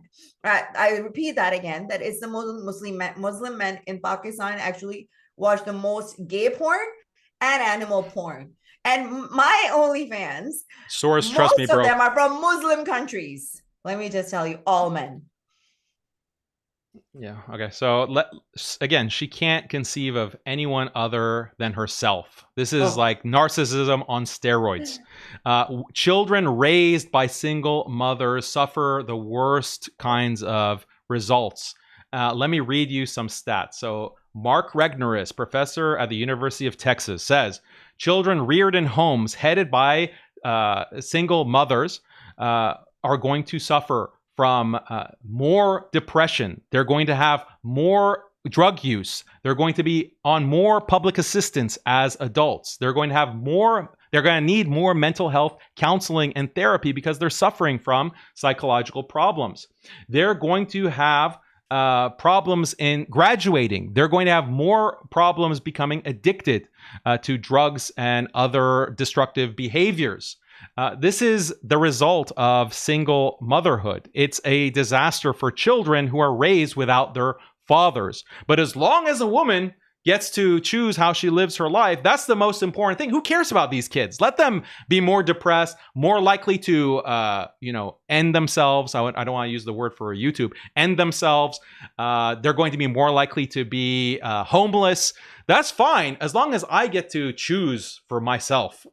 Do you not care about children? Do you not care about your own child or the future of your children? You keep saying that you don't want a husband. You don't want. You don't care. I doubt that you're getting proposals. But even if it's true that you're getting proposals, don't you care about your child having a man, a father figure in his life, so that he's going to be more, he or she, I don't know what gender is, your child is going to be more likely to succeed in life? Don't you care? I know that you care. I know that you're a loving mother. So you need to make better choices for his future. Do you think that child is going to be happy about his mom being on OnlyFans? What's going to happen when he grows up and the kids in his class start making fun of him because of that? Don't you care about his future? Oh, God. It's the same points, Orner. Don't you worry about this. Do you know porn stars kids go up there to school too? Yeah, my child is going to know, and I'm going to tell them, yes, I rip apart Islam. I tell them the reality of Islam on OnlyFans. Go and subscribe so you can learn the truth about Islam. What a fake religion that is, right? So yeah, no, I have no problem with that. Again, where is your thing that, all these single women that are raising kids, where is your stats? And what are you comparing these stats to? Do you have stats from back in the days, 100 years ago? Do you have stats that those kids are better and they were raised better and not? I believe that a child that is being raised in a sane, happy home is better than being in a toxic home. My father was there. The only thing that I remember about him is beating my mother up. That's it. That's all he did. He came home drunk. He was a Muslim, came home drunk and just beat up my mother every single day, almost every single day. We were happy that he died. We were literally happy that he died. So why would I want something toxic in front of my child? Right now, what she has is a loving home. She doesn't have the toxicity of a masculine man that is shoving me around or calling me abusive names in front of her. I do not want that kind of atmosphere for my child. Any kind of toxic environment, I will keep my child away from. Okay, which you're telling me to put my child under there. I need a man. Why? No, my priority is my child. And my priority is for her future, working towards her future. That's why I work hard. So she doesn't have to. And she goes and she gets a good education and gets a good job. I'm working towards her future and mine. So, but then again, a man has to come tell me, oh, you've made mistakes. You got to live it this way because our imaginary God told us to. God is also man-made, a man-made God. And then man made all this religion according to him. He can have 4 women every day, a different taste, but I have to oh my God, get sealed up. You know what I mean? Which God are you talking about? Yeah, so I'm sorry that your dad mistreated you and your mom. That's very unfortunate. I feel bad that you experienced that. But that's just your dad. Like, again, think about beyond your personal experience. I'm citing you statistics. Get out of anecdotal examples and think about the larger statistics. That's what you have to make decisions on. Again, this is a quality of male decision making as opposed to female decision making. Female decision making is anecdotal, how I feel, what I saw in my personal life. Male decision making is on the basis of statistics, on the basis of general trends, on the basis of cause and effect. That's the difference between male decision making and female decision making. And you've proved in this very debate why males need to be guardians over women. But I have a question for you, and I hope you'll answer this.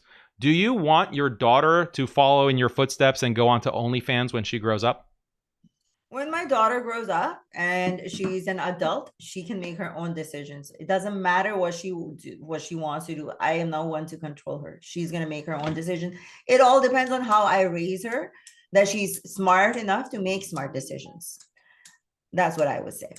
You'd be happy if she were on OnlyFans? If she wanted to, yeah. If she wanted to, it's her choice. I'm not going to stop her from doing anything. Would you prefer that she were an OnlyFans? How do you know your kid is not going to grow up to be a serial killer? I don't know that. Exactly. But I have to make decisions. I have to make decisions. If your kid is a serial killer, then what? I'll be very disappointed. But when I asked you if you'd be disappointed if your daughter was on OnlyFans, you said, no, I'd be happy as long as she makes the decision. Here's another question. Would you be happier if your daughter was on OnlyFans or she was in a family, had a husband? What's this obsession? Hey, hang on 1 second. So the whole point that he felt very sorry for my mom, I'll tell you why that was happening. So Surah Nisa, right? Now my dad went to the priest, right? And he's like, she's misbehaving and all this shit. So this is what the Maulvi said. Well, she's your woman. You're the caretaker of her, even though you wasn't taking care. You can beat her up, right? So Surah Nisa, this is Quran 434. It says, men are the caretakers of women. You guys can Google this. It's on there. Men are the caretakers of women, as men have been provised by Allah over women and tasked with supporting them financially.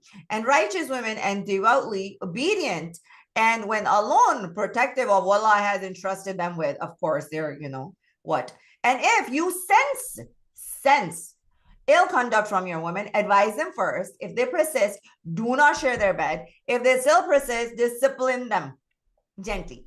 But if they change their ways, do not unjust them. So this is what my father was told by the Maulvi, and then he would come and he would beat my mother up every single day till he died. So then we got free. And after that, then it was his other family, the other guardians that wanted to take over us and ruin our lives. That's when my mother made the decision to take us and bring us here, which was the best decision of my life, where I can now freely live here and provide a good future for my kid.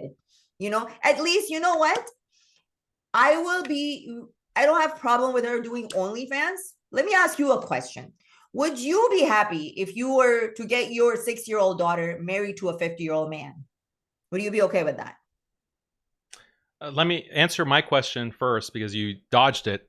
My question is, you cut me off as I was asking you this question. If your daughter has the choice of being an OnlyFans, and maybe it's successful OnlyFans, just like you, on one hand, that's one choice. Or the second option is that she has a male guardian. She has a loving husband that's going to take care of her. They're going to have many children together. They're going to grow old together. Those are the two options. She can have independence and freedom, or she can be happily married under a male guardian. Which one is better in your eyes? As an adult, again, she is going to be responsible for her own decision. If she finds a man that she wants to be settling down with, that's her decision, and I'm going to support her. If she wants to do OnlyFans and as an adult, that's her decision. Now, my question. What would you advise her? What would you advise her? She's saying, Mom, I have these two options. I can go into OnlyFans and make a quick buck, or prostitute myself, or I can get married to this man who's going to be my guardian. He's like a traditional Muslim. He's like Daniel Haqiqatjou. He's going to be my male guardian, and I'm going to be happy. Which is the better option? What do you advise me, Mom? I want to choose what you think is best. I'm gonna tell her, find a man that will do OnlyFans with you. That way you guys can, have both do that. Now, back to That's my crazy. question. So Will you can't get answer. your... You can't answer I seriously. just That's told crazy. you. I You will want tell your her. I'm answering my question. you want You're your not letting me you answer. want your daughter to be in pornography? That's crazy. Yeah, no. This is a hypothetical. That's what you would right? advise her to go into pornography. That's I insane. did say that. I'm just saying that if Yeah, she you found did. a You man, did say I would that. Now my question is, would You you did like say your that. 6-year-old daughter to be married to a You did say 50-year-old that. man? I would like my daughter. I don't have any daughters. I have sons.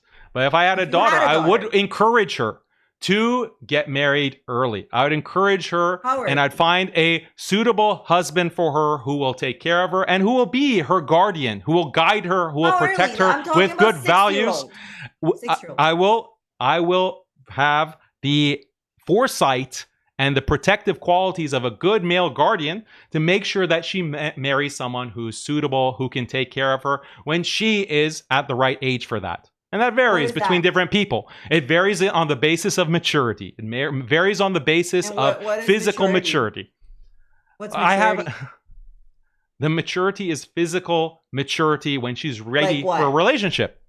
Like what? Well, when she's physically mature. After you get your period, or like as soon as she is going through puberty, she starts having desires for men. She starts having that kind. Instead of having your approach of telling her, "Oh, you have desires for guys, start prostituting yourselves. Go on to OnlyFans." I'll tell her that, okay, instead of this life of disgusting immorality, you need to get into a marriage. You need to get with a husband. Now, when your assets as a young woman are at their peak value, we need to get you the best man, the man who is going to be the best in terms of his religion, in terms of his looks, in terms of his status, in terms of his means and network. We're going to find you the best husband. That's what I encourage. You are telling young girls to go to OnlyFans and to prostitute themselves. That's the difference. Again, don't keep putting stuff in my mouth. Again, don't keep putting stuff in my mouth that I so when your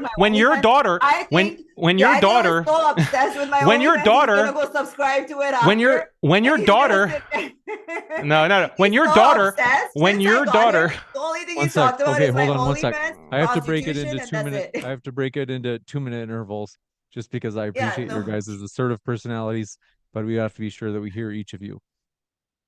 Okay, so can I please respond? I don't know this obsession with OnlyFans that you've got, and you're just like prostitute. I don't know what is it with Muslim men. Every time I talk to them, they just can't go past sex and OnlyFans, sex and OnlyFans. That's just the whole circular argument. What I want to know is that you were talking about, forcing the child into prostitution. I don't know in states how many 11-year-old prostitutes there are, but as you were saying, some girls can have periods at 10, 11. So are you saying that they're okay to get married to at 10, at 11? Yeah, I did say that. I did say, and that's something that's better. That's something that is better than your solution. So imagine your daughter comes to you. It's the same situation. It's the same. So now, James, she's interrupting. She's interrupting. Let's hear from Daniel. No, but you keep putting words in my mouth. You keep saying that I am telling you. Let me finish. No. As an adult, what she wants to do. Listen for a second, lady. This scenario I'm giving you now is your 10-year-old comes to you at 10 years old and says, "Mommy, I really think the boy in my second grade class or third grade class is really hot. Can I be his girlfriend? Can I be with him? And I think I'm ready to be sexually active at 10 years old." What are you going to tell your 10-year-old daughter? Are you going to restrict her and say, "No, how dare you"? Are you going to be that kind of overbearing mother? Or are you going to say, "Oh, please, 10-year-old daughter, go ahead. Have that boyfriend. Have multiple boyfriends. Do serial dating. That's great." What are you going to tell your 10-year-old daughter? Well, my 10-year-old daughter, I will tell her that right now she's not sexually ready, mentally ready. Yes, I am, Mom. Yes, I am. Yes, I am. Or anything. No, she How do you know? I want to make my own decisions, Mom. I want to make my own decisions, Mom. You can't control me. Again, where I live. You can't control me, Mom. Yeah. Okay. Okay. No, it's not I Islam. really like this boy. It's I really not- love this just boy. Daniel, hold on. it's not I have to- Islam. It's we have not to hear Islam from- where we force we have to 6 hear from year olds. Malise. No. No, It's I not want to do it, Islam. Mom. I want to do it, Mom. That's my choice. You can't tell me I'm not mature. How dare you? You're so controlling. You're like those mullahs. I don't know. We were here for watching a skit or something. No. No. Because here, if a little girl that comes, actually, it's so funny because right now is where the age she's at, they're actually teaching them about sex in school. Right. So the thing is, we talk openly about these things. I talk to my daughter openly. If she likes someone, I want to know about it. She was today. It's so funny because they were talking about protection and stuff like this. Oh, so and you I want was your telling them, 10-year-old to be what sexually is active? protection? Let me please don't interrupt. Don't interrupt. Listen, 10-year-olds should not be having sex with Why? anybody. Why? They shouldn't because they're not Why? It's their ready. choice. Physically, they're It's their not choice. ready. Who said? Who said? They're not physically Who ready. said? They're That's teaching them. true. They're teaching them in. Science says They're teaching them in schools because they're ready. They're teaching it They're in school. teaching Sex them in ed. schools Sex ed. They're because- teaching them in so- kindergarten. Yes. Sex ed in kindergarten because they're ready. I'll give you a chance to respond, Malise, but I do have to redirect us back to the original debate question for tonight, which is whether or not women need an authority or guardian. Okay. And Malise, go ahead. The then we fact have to that go in back. Pakistan, there in these countries, nobody is taught. My child, I taught her when she was 2-year-old what is good touch, what is bad touch. You have to teach your kids, okay? Because when you don't, then you have your what were these our guardians are the ones that will come and commit and do things for you. Like I said, mostly women are, and men, actually little boys, are sexualized by their family members, okay? So this is good that they're taught. Like my daughter, that's what I was telling her today. I was talking to her how back in the days there was a lot of teen pregnancies. However, the teen pregnancies have gone down.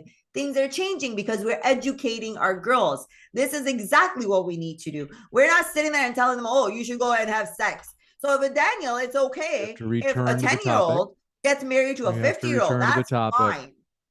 Sorry? So the actual topic for tonight, whether or not women need guardians or authorities, let's jump back into it. Yeah, so we don't need guardians because we are not even saying who's going to save us from our guardians. If they're the ones abusing us and raping us, then what do? I mean, see, this is her hypocrisy. She wants to be the guardian of her daughter. She wants to control her daughter and tell her what her daughter can do. That's hypocrisy. She accepts guardians if she's the guardian. She accepts even though she's the worst possible guardian, because she says that I'll be perfectly fine with my daughter going into OnlyFans as opposed to having a loving husband. So she's the worst guardian. No, I never said that. Don't twist my words. Daniel, don't lie. I never said that. This is her hypocrisy. This is her hypocrisy. This is her lie. Like he's blatantly lying here in front of my face. We'll give you a chance. Okay, so this is her hypocrisy. 2 seconds, and then if you feel like they're lying about you, you'll be able to rebut it in your 2-minute section as well. Dan, you have about 50 seconds left in yours. Yeah, so this is her hypocrisy. She wants to be the guardian of her daughter, tell her daughter, you can do this, you can't do that. No, you can't have a boyfriend. No, you are attracted to these boys at school or maybe girls at school, but no, you can't do that because I'm an overbearing, dictatorial mom. That's her hypocrisy. So this is the really crux of the debate. It is about guardianship. This topic of what she allows her daughter to do, that is guardianship. And in the same way, men have to be guardians of women because women don't have the kind of decision making that allows them to make good choices for themselves and for their futures and for their children, as is proven in this very debate. We're proving exactly why male guardians are needed. We'll give it to Malise for I can't believe like the whole debate he's been like, we're so stupid, like he's telling us this. What Daniel doesn't understand. You proved it. That till you're 18, till a child is 18, she's my responsibility. That's why I am the guardian. If I don't take care of her, if I don't clothe her properly, if I don't take care of her, guess what? The government comes after me and takes my child away. After she's an adult, she can do whatever she wants. But because Daniel thinks an 11-year-old is a fully grown, mature woman that is ready to have whatever, right? That's why he keeps bringing that up. But for me, yeah, it's a child, 11-year-old. As Why? an adult, if my child comes to me and says, oh, I found a loving husband and this is what I'm going to do, I'm going to tell her exactly what that, I'm going to give her all my advices. She wants to go ahead, do it, do it. She wants to go do OnlyFans, I'll give her all my advices. I'll tell her the pros and cons. She wants to go do it, do it. No one said here that a 10-year-old should be going and doing any of those things. And I'm a guardian of a 10-year-old. You want to be a guardian to a grown woman that can use her own brain. And now you're saying that women have no brain while you're sitting here telling me she wants to be a guardian to an 11-year-old. Like, seriously. First of all, as a guardian... You don't think an 11-year-old should have a guardian? You don't think so? No, but listen to the logic here. Why do children have guardians? You accept that, but implicitly is because exactly they don't have the mental capacity to make decisions. Okay, just to be sure that we're tossing the baton, is Malise, you have 30 or now it's about 20 seconds left if you wanted it. Okay, we're going to start it for Daniel for 2 minutes.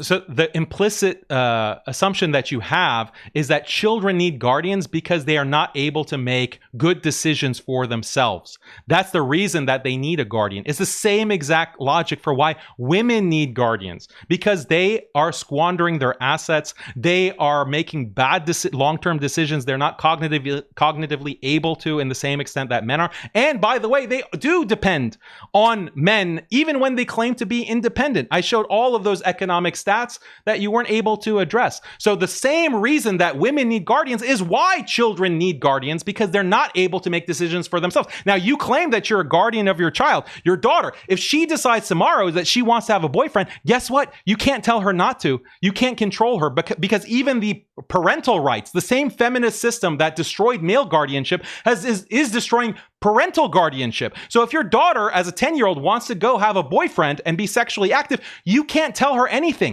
You can't prevent her from that relationship. And if you do, that's considered child abuse, and the state will come and take your child away from you as an abusive mother. So you're not actually the guardian legally of your own children. She can be sexually active, and you have no say in that.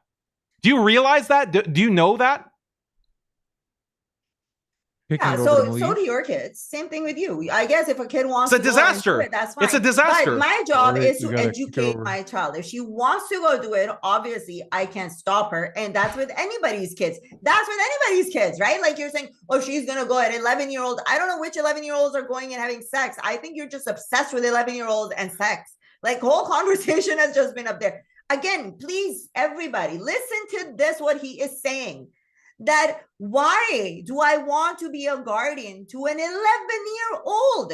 He's comparing a child to a grown women that have fully developed brain, that carry a child for 9 months, that deliver a child, that raise that kid, but we're still so stupid. But we still realize an 11-year-old girl is still a child, whereas Haqiqatjou here thinks an 11-year-old is ready to have sex with a 50-year-old man, okay? I think an 11-year-old should be under the guidance of a parent. But he thinks she should already be married, popping babies out there. You know, so this is, I'm just trying to figure out whose brain is where. And like, seriously, because this is just crazy talk. Like, how can you put two together? The kids and grown people. You know, one needs a guardianship. The other one doesn't. You don't need to control us. Taking over to Daniel. Yeah, so I mean, again, she's not addressing the underlying logic. She can't address the hypocrisy of why children need guardians, but other people who have cognitive incapacities don't need guardians. Like, it's the same exact logic. So that's point number one. Point number two is, whether you like it or not, as soon as boys and girls start having puberty and they start having these sexual desires in a free environment that exists in public schools or the West in general, they start becoming sexually active. So the stats show that 40 to 55% of high schoolers have lost their virginity. And if you include oral sex, the percentages are much higher. And by the way, you keep talking about sexual abuse. The most sexual abuse happens in schools. It happens in public schools. Every other day you have news about some teacher, some 40-year-old woman molesting a teenage boy. This is actually what's the source of so much abuse. And now you claim that male guardians are, they're perverts. Male guardians are the ones that abuse their children or abuse women. What about women who are single mothers who sexually abuse children? There's stats on that. So should we say that parenting is disqualified and being a parental guardian shouldn't happen because there are some examples of parents molesting their children? That's your logic, right? For saying that we can't have male guardians because your dad mistreated your mom. So just because there are some parents who abuse their children, unfortunately it happens. It's a small percentage, but it happens. Therefore, we should abolish all parental guardianship. That's your logic, right? So why don't you be consistent and say that we need to abolish parenting because of that kind of abuse? Okay, so let me make something clear here. I'm not against having partners. You guys can have partners. I'm against about this guardianship, meaning ownership over the person. When you're in a relationship, when you go into a marriage, it should be a partnership. Nobody should be owning anybody, anything. Nobody should be controlling. And this is how, the more you try to control the other person, that's why they're going to leave. You cannot do that. You know, you keep going around the same thing over and over again. Oh, she won. She's not compared. You're comparing a child to a grown woman, a grown person who's like, even the science tells you that our brain has developed at that point. But you keep thinking we're just stupid and stupid and stupid. But again, I'm going to ask you, for you, you're thinking an 11-year-old is ready to go have sex with, and as long as she's getting married, she's fine. But if she chooses to go and do it by herself, then you're not okay with it. Let me just get that clear. Again, the Western society is perfectly fine with even elementary schools being sexually active. That's why they teach them the sex ed in elementary schools, because they're fine with children being sexually active. You need to catch up. You need to catch up with the times. No. These curriculums have been published, and we see them very clearly. They're teaching kids about safe sex.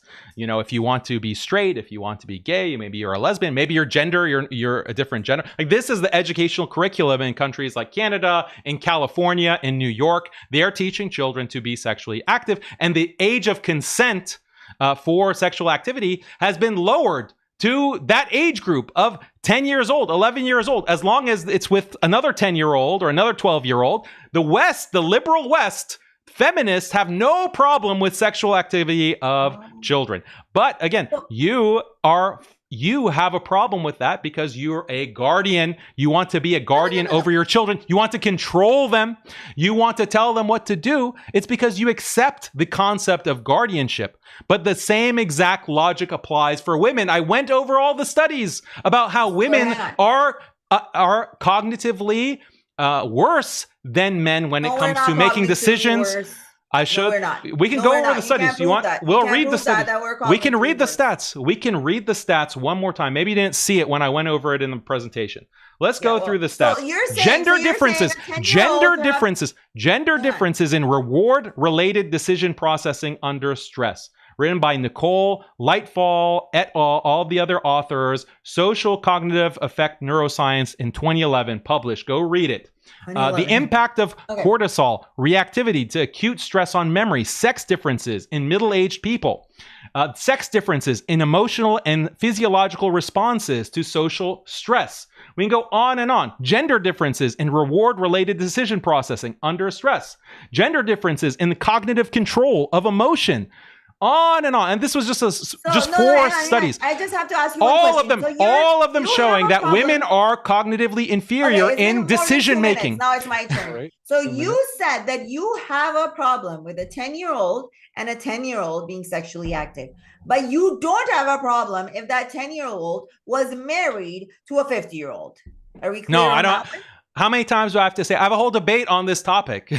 You go watch the debate. You think that's gonna like a gotcha moment? Answer my question. Yes. If it's marriage, yeah, I prefer. If the option is for for a 10-year-old to be sexually active with other 10-year-olds and be a lesbian or be, why not? Why not?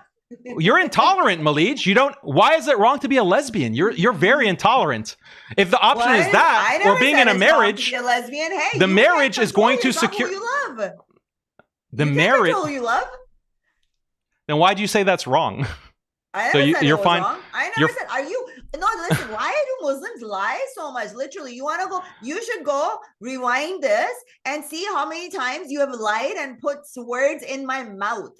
I never said it was wrong to be a lesbian. If she wants to be a lesbian, like I said, I've already had this conversation with my child because I know the society I am living in. I need to educate her.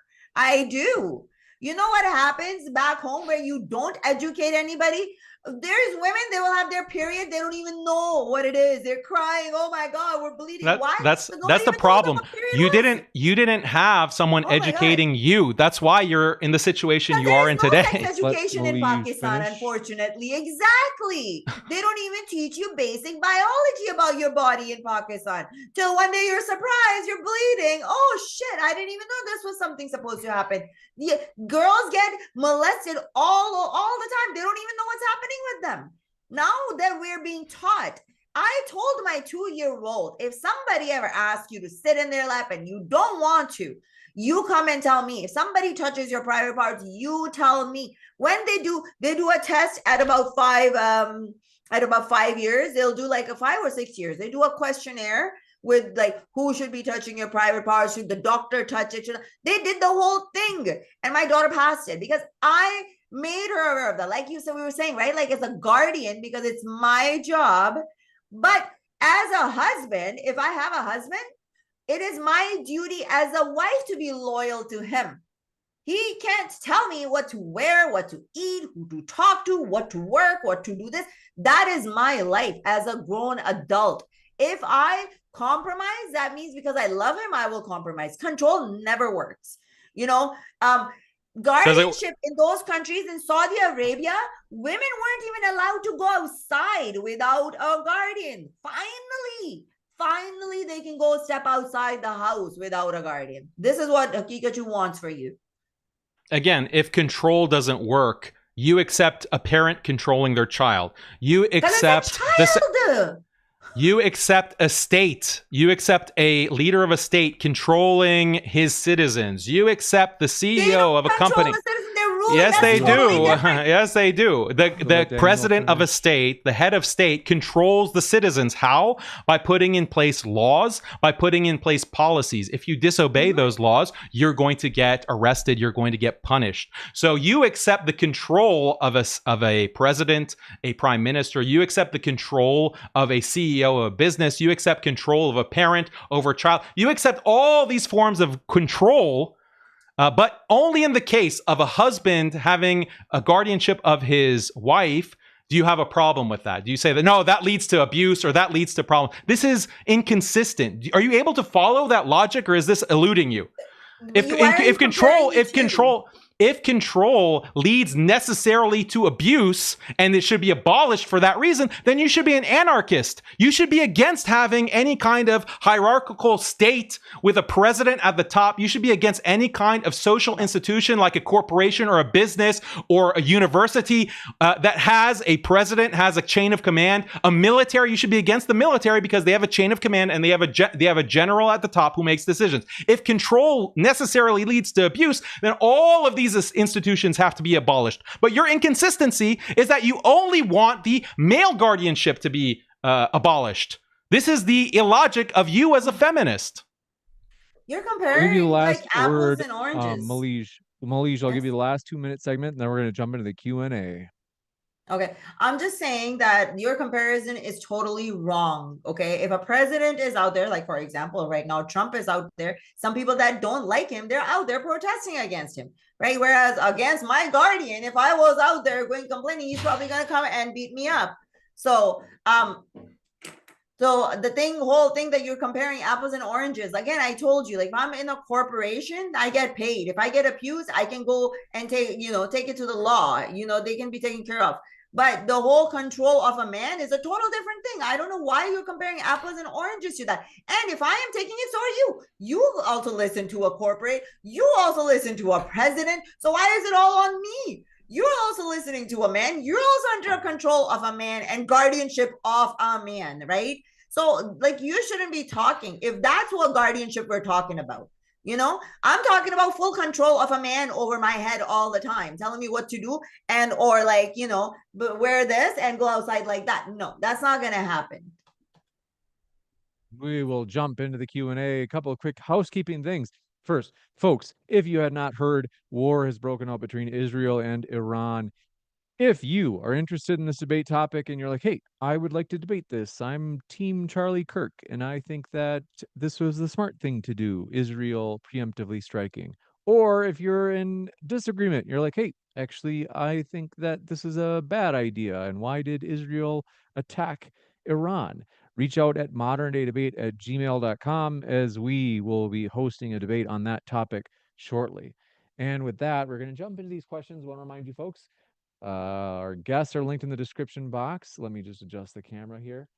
So if you'd like to hear more, you certainly can, as we have our guests linked both in the YouTube description box and the podcast. If you didn't know, all of our debates end up on the Modern Day Debate podcast within 24 hours of being live, available at fine podcast apps everywhere, including Apple and Spotify. This one from I'm Not Your Buddy Guy says, can we root for both sides to lose? Thanks for that. Joshua Jamie says, I don't know why they say that, but Joshua Jamie says, how do you feel is the cliche for therapists in the US? It's Freudian, listening and saying little. How do you square this with your statement, quote, US instills trauma in children for sleeping with adults? I don't know who this is for. I don't understand what the question is. Joshua Jamie in the live chat, let me know who this question is for. We'll go to the next one. Mabasnena says, women's safety depends on men, agreeing with other men to preserve that safety. In other words, they're saying, you know, women's safety depends on men's cooperation to preserve the safety of women. If men decide to forego that agreement, who will protect women from men? I think that's for you, Malise. Muted. Oh, sorry about that. Malise, let me just unmute you really quick. We didn't catch any of your Sorry, answer, yeah. Malise. No, so what he's saying is like men are evil and they're not going to change their ways. The good men are not going to hold the bad men accountable. They're just going to say, well, you need us to protect you from the bad men. We're not going to hold them accountable. We're just going to tell you that you need to obey. So, you know, it's just a blame game. You just blame the victim that, oh, you need our help, so you better listen to us. We're not going to go and fix the bad men. You depend on men. Like your freedom is dependent on men. If men tomorrow decide, like the bad men decide in the government, that we're going to end women's rights and all women need to be slaves, like some kind of handmaiden tale, what can women do to prevent that? Women are at the mercy of men at all times. Like that's just a fact of reality that feminists want to deny, as if they have independence or they have any kind of power. And when women want freedom, who do they petition? Who do they ask for help or to give them these so-called freedoms? They go to men. They go to men and simps, like these are simps who are coming, soy boys, as James likes to call it, who are going to come and give women these rights and allow women to live their independent lives and allow women to be on OnlyFans. I hate those men. So you're right. You're right. You're right. Those simps are disgusting. They are destroying society, and it needs to stop. But you're still relying on simps. You're still relying on other men. So you're not free from the control and the power of men. So this is why I tell women that you see this, if they want to, they will not fix themselves. No, they're not going to. So like they said, like Haqiqatjou said, so ladies, next time you're pregnant, be careful. You know, we can also pick and choose because we've had a lot of femicides. We can also pick and choose. Like they said, we can play the same game here. If you want to play a game, that's what you keep saying, right? Like, why do you need freedom? Why do you need rights? Like, we can also play that game with you. If you want to do that, we can also eliminate, right? You just kill your child, kill your baby, and that's your solution. Slave women, kill your baby, women, and get them pregnant, and they're gonna abort. They're gonna abort the pregnancy. They're just kill your baby. Then what? I hate to do this, but we have to go to the next question. This one from Joshua Jamie says, there are far more men consuming porno than there are women making it. So who should be generalized to be looking for immediate sexual satisfaction? I think they're Well, saying men. But what are your thoughts on this? it should be Daniel? abolished. It should be abolished, and then women should be prevented from sleeping around. Men should be prevented from sleeping around. Promiscuity should be punished with lashing. There should be severe consequences for fornication so that people channel their sexual desire in the healthy, correct, natural way, which is marriage. They get married, they have children, they have these stable, loving families that become the bedrock of a stable, healthy society. That's what we've lost because of feminists. That's what we've lost because of this crazy ideology that freedom is the ultimate value and we have to sacrifice everything at the altar of freedom. That's exactly the problem. We need to cut off people's freedom to just be promiscuous and sleep around with everyone that they want. They need to be forced to get married if they want to be sexually active so that they can form these families. And this is what every religion has called for. This is what every civilization has been built on. The reason that the world is ending and birth rates are collapsing is because of the free love movement, is because of feminism, is because of promiscuity, is because women are allowed to choose. Women are allowed to live like this as prostitutes. That's exactly the problem. This one from one thing, can I just say something to that? It's so funny because most of the countries that they are keeping the family values will have the worst human rights. Women have the worst rights in those countries. And Daniel, where he lives in a country where individual rights are there, he lives in that country because he has those individual rights. Like, it's the biggest hypocrisy that he lives in a country. You should be living in Pakistan, an Islamic country, you know, with his people. But he lives in a country where he can go outside and right away he sees a cleavage and girls in short little clothes instead of a whole covered up. But he doesn't want to see that. That's why he lives in the US. You got it. This one coming in from, do appreciate yours. Shaqueen Kafir says, why and how was Muhammad born 4 years after his father's death? What do you call a child out of such circumstances? They say a Yeah, he was an pedophile orphan. and a real role model. I don't understand. He was born after his father passed away. Like, it wasn't 4 years. Like, what is that claim? This is just like some kind of retarded Christian apologetic. Like, this is it's really desperate. But he wasn't born 4 years after his father's death. This one from Shaqueen Kafir as well says, per nature, the ratio of males and females is almost equal. How illogical of a law to allow a man to marry 4 women. If this law was from any god, females should have been 4 times the number of males. So polygyny is, even in societies that practice polygyny, which, by the way, have been the majority of societies historically, have allowed men to have multiple wives. Not more than 10% of the men in those societies are able to have multiple wives. Why? Because women are hypergamous. They're not just going to go marry any man.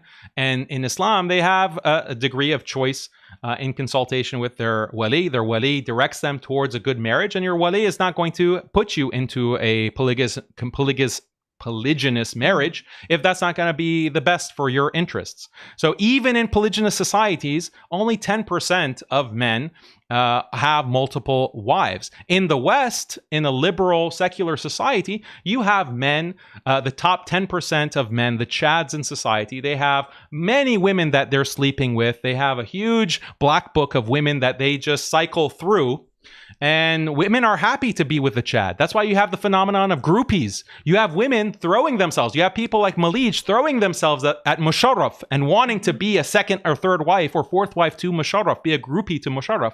That is also polygyny, except it's outside of marriage. It's outside of the bonds of marriage. Islam takes that phenomenon and regulates it through marriage, as opposed to this groupie phenomenon, which results in broken homes, which results in children out of wedlock, which results in all kinds of horrors.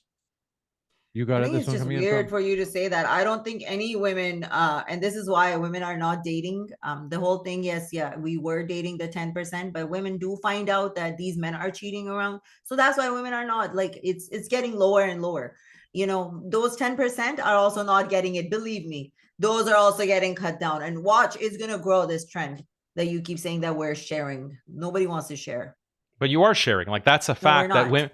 You No, yourself as soon as wanted to I find out a share. man- You yourself listen, wanted to as share. soon as I find out my man is interested in somebody else, I'm like, bye. I don't need to share. Bye. What if You he's can go do your thing. Musharraf? What if he's Oh, Musharraf? Musharraf, you can sit here and be stupid, like, you know, to believe something that was created by some people. Okay, fine, It's not fake Musharraf. news. What if it's It was Imran just Khan? it was just What if a it's news Imran to Khan? make me famous. What if it's Imran Khan, or what if it is like Brad Pitt, or you know, one of these So? celebrities? So, no, Would I'm you not be a willing? homewrecker.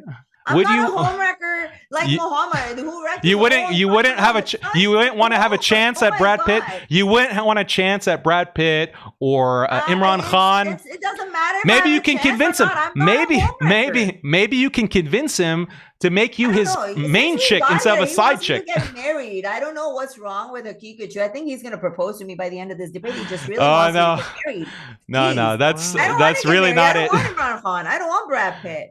I'm good. Okay, sure you How don't. do you Yeah. know I'm not a lesbian? Like, you keep assuming stuff about me. Well, maybe I want Megan Fox or something. Lesbian. You want Musharraf. This You want one- you want Yeah. Parvez Musharraf. You want Musharraf. You want Musharraf. Don't be Wow. embarrassed, okay? Musharraf was a good looking guy.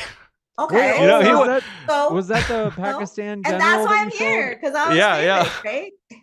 What? Oh wait, okay. Just well, there's so much I've learned tonight. So, Malise, you were Miss Pakistan. Wow. Okay. Yeah, that's a pretty big deal. I didn't know that. That's crazy. Let's see. This one coming in now, and then there was this Pakistan man that you coveted. It was the gentleman that Daniel showed. This is how he was the president. He was at that time ruling Pakistan, and he was against the Baloch people. And I come from that tribe. So the lady knew that, and she made this news that, oh, this Muslim, and I wasn't even Muslim at that time. This is how much they lie. This Muslim lady from Baloch loves President Musharraf. And then the news just kept going and right? going. But you, pardon my interruption, but you kind of did, right? I thought you said something. You said he was a hunk or something. No, I'm not saying those words. We used to talk over the phone. She would be on the phone with me, and it's people typing. These are all writing. People are writing. This news was all created. And that's when I was introduced to news and fake news and how you publish, like how you do all these publicity stunts. That was my I'm just Hunk. trying to give you. I'm just trying to give you shit. I just think it's funny. This I know one from, it was funny too. I was like famous overnight everywhere.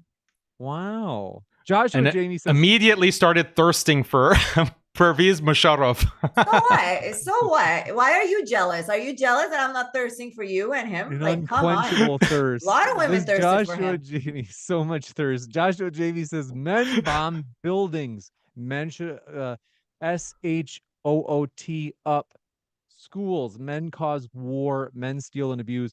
Talk about emotional. Without men, we would be near utopia.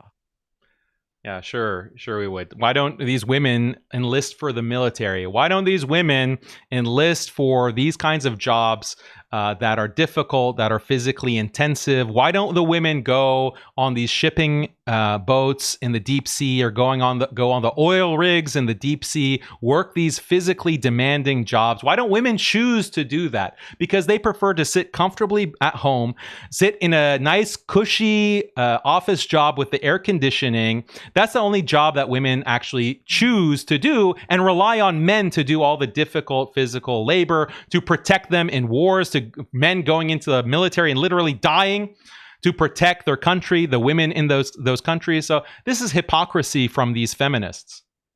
This one coming in from, do appreciate your question. Women, Folks, by the way- most physical thing that we do. How about men go and keep a baby in their tummy and then, have their vagina torn up and give birth? And see how that's amazing that women do painful that. is. That's amazing so that they all do their it. But pain, that's all this stuff that we do painful jobs. Nothing compared to it. Nothing compared. You cannot compare. you to that don't pain. even want to do that. You want to abort. You're threatening to abort children if a man doesn't do exactly what you want. If I wanted If to a abort, man, I would have a if child. men, if It's like- so, you've never had an abortion. You've never had an abortion. No, that's why I had. That's the good. choice. Good on you. I had Good the on you. But you're choice. advocating. But where's You're the man? advocating. Where is the man? Where is he? He pays $400 and that's it. Where is he? Go home If and a man, if you feel like a man has mistreated you, you just kill a baby. No, Let's you jump to the need to next call one. that man and be like, you need to be accountable. You need to call him and tell him, because you gotta be a man and hold the men accountable. Men do hold men accountable. What are you talking about? Men Yeah, do wait. hold men accountable. That's why we have the men who are committing crimes are arrested and put in check by who? Who is controlling these men? It's other men. It's not women who are going and doing this. The women aren't going and stopping the serial killers. The women aren't going into the military to stop invading countries. Men are doing that. Men keep other men in check. What are you talking about? The wars. This You one were the coming one in from starting the wars. Marilyn. Thanks for your kind super chat. Isa Kabir says, wow, great Persian versus Pakistan. Salam and good debate. And let's see. Are you Persian, Daniel? Oh yeah, James. You didn't know that? Oh, sorry. I never realized I never asked what your background was. What do you think my James. last name was? You thought that was a good old Western Texas last name? Haqiqatjou? I thought your real last name was like Smith or something. What was it? What was it, Malise? No, Daniel said that, polygamy was in all these religions and stuff, but we don't find any such thing in Bible or in Jews or in them. We don't find anything like that in Hinduism either. So you can't that's just Islam, polygamy coming from there. No, it is in Judaism. In Christianity is the very rare exception. It's the exception, but in Hinduism they have it. In Islam. Hinduism, Judaism, in Buddhism they practice it. All of these societies, and if they don't practice it, if they don't have marriage, if we don't have the actual marriage practice, you still have polygynous relationships. That's the whole Chad phenomenon, where the high value men in Western society have side chicks. Story, no? It's different. It's different. No, yeah, that's different. It's different. It's different. Yeah, there is different, because it's not marriage, but it's still one man, Because multiple you're not women. Tied down, One right? man, You're not tied down. one It's man. different. Yeah, who benefits from that? The man benefits from that. The women, they just give it up and they don't get anything in return other than How do you know they give it up? Do you know what a side chick is? Do you know what a side chick is? Do you know what a groupie is? Do you know?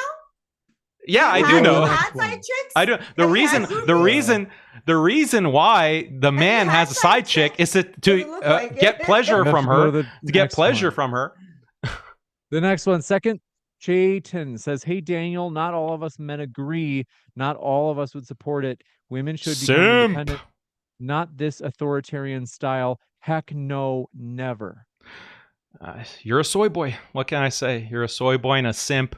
And you're going to suffer. You're going to suffer when you're trying to get married. You can't find a wife. You can't find a romantic partner, companionship from the opposite sex. Why? Because you've empowered women. You are bowing and worshiping at the golden calf of women's empowerment, women's free choice. So you're a simp. You don't even realize how much that harms you as a man. It harms your children. It harms all of society. So that's very unfortunate that we have these soy boys who can't see the bigger picture. Wake up. How dare you don't believe an 11-year-old can get married to a 50-year-old man? Don't you understand? Daniel, that's what he's trying to say. You're going to be a simp. You need to look for a young woman. I need to start doing that. So I think maybe I should take your advice and take. How old was Musharraf when you were thirsting for Musharraf? Wasn't he in his 60s? You were 40 years younger than Musharraf, but you're thirsting for an older man. I could have had him. I could have had him. I could have had him. Yeah. Yeah, 20-year-old. Were you like 18 years old and he was in his 60s? Oh, thank he was you. in his 60s? I was actually 27 at that time. But no. I think you were 18 years old. You were thirsting for a 60-year-old man. You were thirsting for a 60-year-old man. You would as be a teenager. If I gave you some other it's okay if you do it. It's okay if Musharraf does it. If a 65-year-old Musharraf goes with it. Here, I got it on my stream. Legal. At least none of her was like 6-year-old, right? It's okay. It's okay if I'm 18 or 17 years old, 16 years old, and I'm dating Musharraf, but he's 65. So 40 years. All right, enough about 40 years. 40-year difference. 40-year difference. Thank you. You were 40-year difference. 10 years younger, but I hate to do this. All right, I hate to mute everybody. I just muted everybody. Next question. Light of the Twin Lamp says, Daniel, Israel is going to single-handedly end Islam in the world. You will go the way of the dodo, and the Hebrews will be a light upon the nations. Wow, this is a dark comment. Go ahead, Daniel, if you want to respond. Yeah, I can respond Oh, you're on mute, Daniel. Am I still muted? You just clicked. I put asked to unmute. Hello? So you should see if you look at the Zoom window, you should see a window pop up, Daniel. Okay, got it. Yeah, so if I tell you what I really feel about Israel, this whole stream is going to get banned. It's going to be taken off of YouTube. But yeah, we'll see. We'll see what happens with Israel. We'll see if they can survive without Daddy America, United States, coming and saving them. Because if the United States wasn't funding that disgusting genocidal country in the Middle East, it would have been a crater 50, 60, 75 years ago. That's what the Hebrews, as you call them, that's what they would face. I never should have read the question. Okay. That's the one topic that gets me nervous out of all the stuff we talked about tonight. Why is that? Why is that? Why is that the only topic that we can't talk candidly about? He can, in his super chat, talk about Muslims being wiped out and being extinguished from the face of the earth. He can say that it's not risky then to talk about Muslims going the way of the dodo. But if I say that that country would have been made a crater 75 years ago, that terrorist state, oh, now it's nervous. Now we're afraid. That tells you a lot, right? About who controls censorship. This one coming in from, I feel like I can say almost anything. We can say cracker again, which we're bringing back, folks. We're gonna make it. Why can we insult white people? Why can we have slurs against white people, but we can't say slurs against Jewish people? Why the double standard? We can say slurs against Muslims. We can say slurs against Muslims, against Arabs, against Desis, Indians. All of those slurs are about black people. We can joke about black people. We just can't joke about one specific group. Why is that? How is that fair? We're going to go to the next one. This is from X. What are you talking about? I see it all the time. Where is it hidden? Everywhere. Facebook, everywhere now I see against Jews. What are you talking about? Like, seriously, my account, my account got suspended for talking about Islam. You can't say the J word. We can't say it. We can't say it. Listen to the moderator. Listen to the moderator. It's not my preference. It's that YouTube has certain preferences. This one coming in from Samson says, she said they started it legalized soft porn. I'm just asked you to unmute Malise. What is he talking about? I can't remember what this is about. Oh, he's saying because you said that men started pornography. Women. Yeah. Men started sexualizing, yeah. No, I don't understand his question. I think he's saying that men only legalized soft porn. Wait, what is this? I think he's drunk. This one from the second Shashin says, what is wrong with being a feminist? Are you afraid? Oh, Daniel, I think they're on to you. Are you afraid of feminists? Of course. Yeah, I am afraid of feminism. Feminism is going to lead to the extinction of the human race. Yeah, I'm very afraid. Just like people in European countries where the birth rate has collapsed are afraid that people are going to go extinct. Just like the Japanese are afraid that they're going to go extinct. The Chinese government now is putting anti-feminism measures in place because their birth rate is collapsing. Yeah, people are very afraid of feminism because it's going to lead to the destruction of the human race. It's control. When the oppressor sees losing control, he just gets nervous and they're gonna thump their thing and stuff. No. This one from the second Shashin says, what about those women who work in steel factories and many other women? Women have always handled themselves. You talk like you know women, but you don't. The like 2 women in the whole world that work in steel factories, it's like 99% men dominated. So I don't know what you're talking about. I do know women. Even if I didn't know anything about women and I just judged women by this debate and the representative here of women, I would be fully in support of male guardianship. Do not give women control of anything. Thankfully, not all women are like Malise. Thankfully, not all women want to put their daughters in OnlyFans and kill their babies. Like, thankfully, not all women are like Malise. But if I was just judging, I don't want to get my 6-year-old daughter married to a 50-year-old man. You wanted to marry Musharraf, a 40-year-old difference, age difference. You wanted to, yeah, you just wanted to sleep with him. You just wanted to sleep with him. A 40-year-old difference.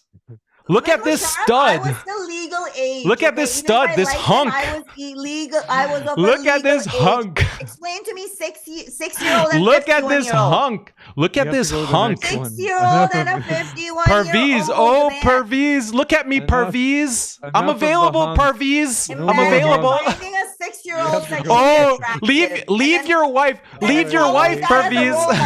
Imagine that. Right, Leave your wife, Pervez. I'm available. The second says you, Daniel, need to learn about women over history. Her story. It's not You're still history, you muted, sexist. Daniel, I had to mute you guys because you kept talking about that hunk. It's not history. It's her story, you misogynist bigot. Her story. This one coming in from Joshua Jamie says, a guarded woman can change the household. An independent woman can change the world. Is this guy trolling? I can't tell if he's... I'm sorry. I just don't know if this is... Yeah, I'm women are changing the world. Look at Malise. Look at how she's changed the world. I tell people by posting, by getting on OnlyFans. It's like changing the world. Not to marry women, 6-year-olds. It's wrong to marry women can do. Women can do. Listen. Daniel doesn't want to change. Listen. He says, listen. No. Listen. We want 6-year-olds. Listen.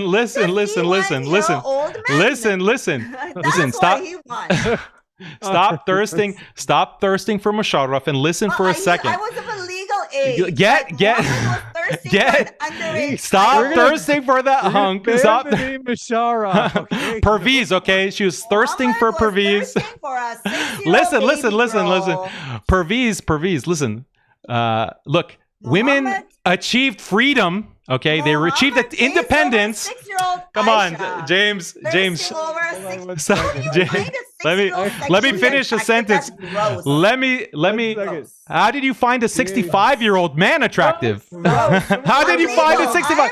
How did you find it? It was a 40-year-old age gap. 40-year-old age gap. 40-year-old. Okay, I'm sorry. 40-year-old age gap. You found him attractive. You wanted to get with him. Or whatever his name is. He's banned. We can't say his name again. We have to go to the next question. My guess is, Daniel, you'd say this is historically inaccurate. I'll give you a chance to respond. I've never heard of this. I've never even heard of it. They just have to make stuff up because that's the thing about these people. Like Prophet Muhammad, peace be upon him, he's living in your head rent free. You can't think about anything else without the Prophet Muhammad, peace be upon him, because he's such a strong figure historically. It's undeniable that he has been the most successful historical figure, the greatest man who ever lived. So all you can do is spread lies. All you can do is cry and whine about, oh, Muhammad this, Muhammad that, because you can't deny his success. So just burn in your rage, die in your rage. You hate Muhammad because you can't be his follower. Just submit, just become a Muslim, and then you can love the Prophet, peace be upon him. And that's going to, then your obsession is going to be over. Then your obsession, because you're going to be a Muslim and you can actually appreciate the Prophet Muhammad, peace be upon him. But since you refuse to do that, just die in your rage, seethe, cope. That's all you can do. I know, but I'm talking about the Guardian. This is the Guardian. If she wants to talk, she wants to go off and talk about the Prophet Muhammad, peace be upon him. I'll talk about Musharraf. I'll talk about this dirty prostitute. Okay, this dirty prostitute. She sells her body on OnlyFans. This disgusting prostitute. Okay, no more about OnlyFans. She has so little self-respect. She sells her body on OnlyFans and she thirsts after. She thirsts after a 65-year-old Musharraf. Pain tolerance and they're better at multitasking. Daniel. So what? Like, even if it's true that women have more pain tolerance than men, which is not, by the way. If that were the case, why do women need men to protect them? Why do women have fantasies of the big, strong man that comes and dominates them? Why is the best-selling book New York Times bestseller for years on end, 50 Shades of Grey, a book about a rich man who sexually dominates a woman. Why is that the fantasy of every single woman, to be dominated by a strong man? It's because that's what they're attracted to. That's called hypergamy. So this is the reality of women. That's why women secretly, they actually crave to be dominated. That's why Malise, she goes to bed every night alone, and she doesn't have any man to be there next to her. She has to die as an old cat lady. So pathetic. How do you know? Are so you pathetic.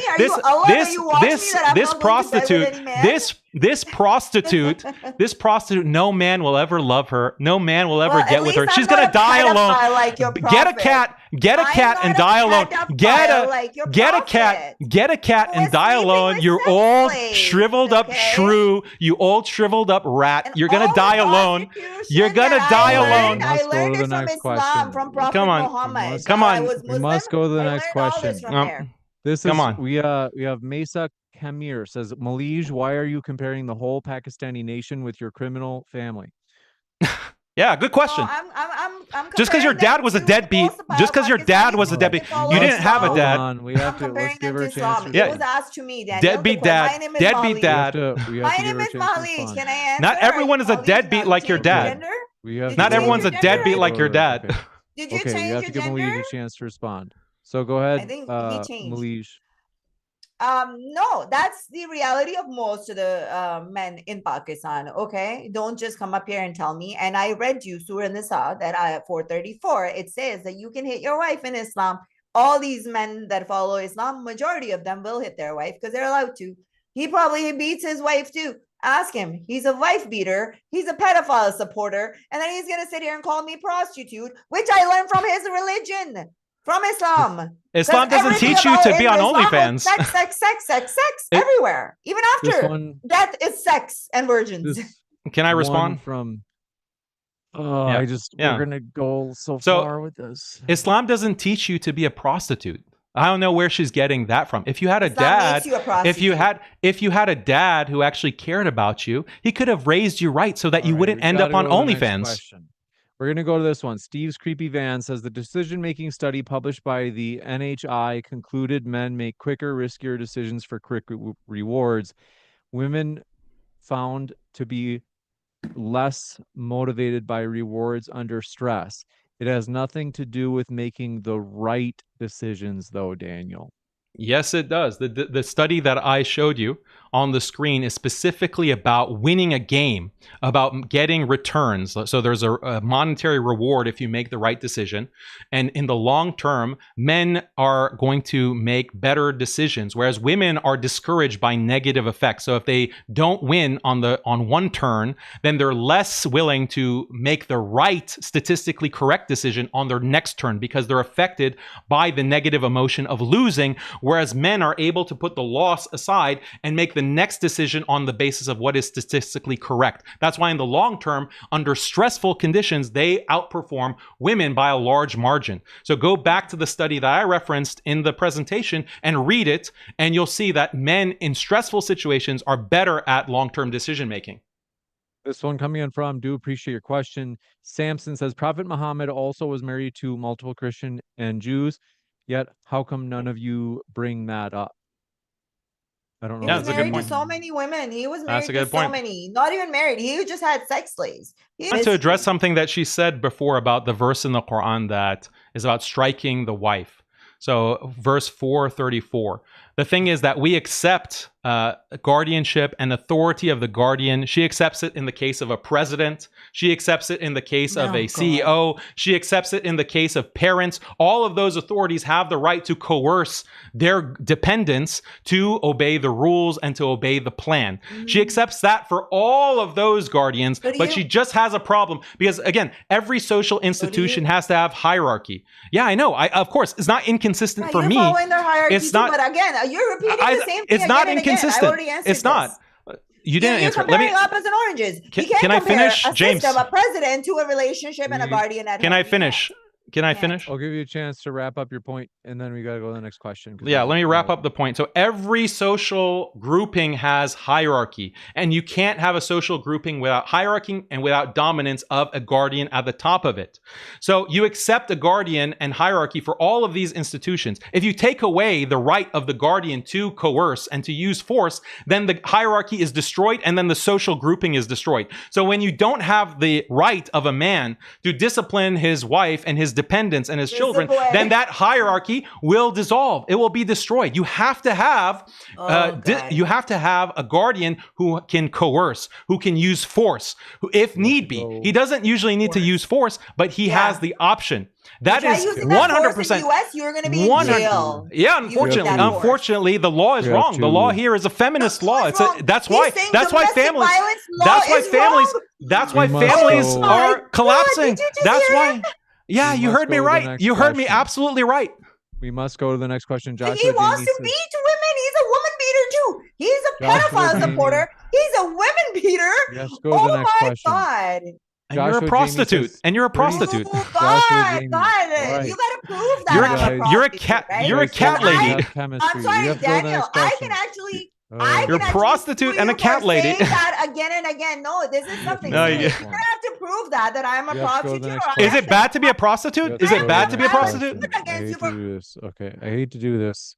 I have to go to the next question. This one from Joshua Jamie says, but this is serious. You can't sit here and call me a prostitute because I will fucking send a suit to you if you call me a prostitute one more time. Otherwise, prostitute. You're a prostitute. All I do is show prostitute. You're a prostitute. What's wrong with being? You're a sex worker. You're a sex worker. You're a sex worker. You're a sex worker. Women like you're a sex worker. You wanted to. I hate to do this. This is turning into Jerry Springer. Joshua Jamie says 36,000 women work in iron and steel mills in the U.S. Daniel. Yeah, it's barely. What's the percentage? The percentage is not even 2, 3, 4%. Over 90% of steel workers are men. How are you denying this? This one from Divids says, she is way out of your league, Daniel. This one from... Yeah, I'm happily married. Let me respond to this insult, okay? I'm happily married. My wife wasn't a prostitute. My wife wasn't selling her body. My wife is an actual queen. My wife... 6 years old? Was she 6? Was she legal? Listen, prostitute. My wife is not a sex worker. She's happily married. You have no one. You have no one. You have no one. You're alone. You cry yourself. You cry yourself with your cat to sleep at night with your cats. This one. We're gonna go to the next question, which is Sim says, Daniel, if men can get Horus, what about women? They pronounce it Houris. Whores, the virgins. They are talking about virgins. They're so obsessed with sex that Daniel's gonna get. What is his wife gonna get, Daniel? She is going to be the. She gets me. She's gonna decide she gets Daniel me. goes with which night. That's what Daniel's wife gets. She gets me. That's what she gets. She gets me. Prostitution? Like, come on, with what face? He's gonna get 72 whores, and his wife is gonna be like, Daniel, honey, tonight you're sleeping with this one. Tomorrow you're gonna be sleeping with this one. The third day you're gonna be back doing this one. That's exactly. This is one. Sounds good. Sounds good. From Milton Mark. Sounds good. This one from Defreak says, Mod at Labib Abdullah hid me on Daniel's channel for no reason. He claims because I used the Sahih International Translation to make an argument. Coward unsubbed. Okay. This is weird. Samson says, Malise, how do you feel about Hugh Hefner, the guy who started Playboy and then died recently? How do I feel about him? Of course, he started something. I'm not for it, obviously, but I'm pretty sure exploited a lot of women at that time. But why? Those women chose to be prostitutes. How do you know they chose? Were you there? Because they chose that. So then they have the freedom. They have the freedom. You were not. They have the freedom to choose. You were not. There's a case right now going about P. Diddy and consent. This is what these men don't understand: consent and coercion and forcing women to do this. Because Obviously, Muhammad was forcing women to do stuff too. You wish that P. Diddy could have had you. You wish that P. Diddy could have been with you.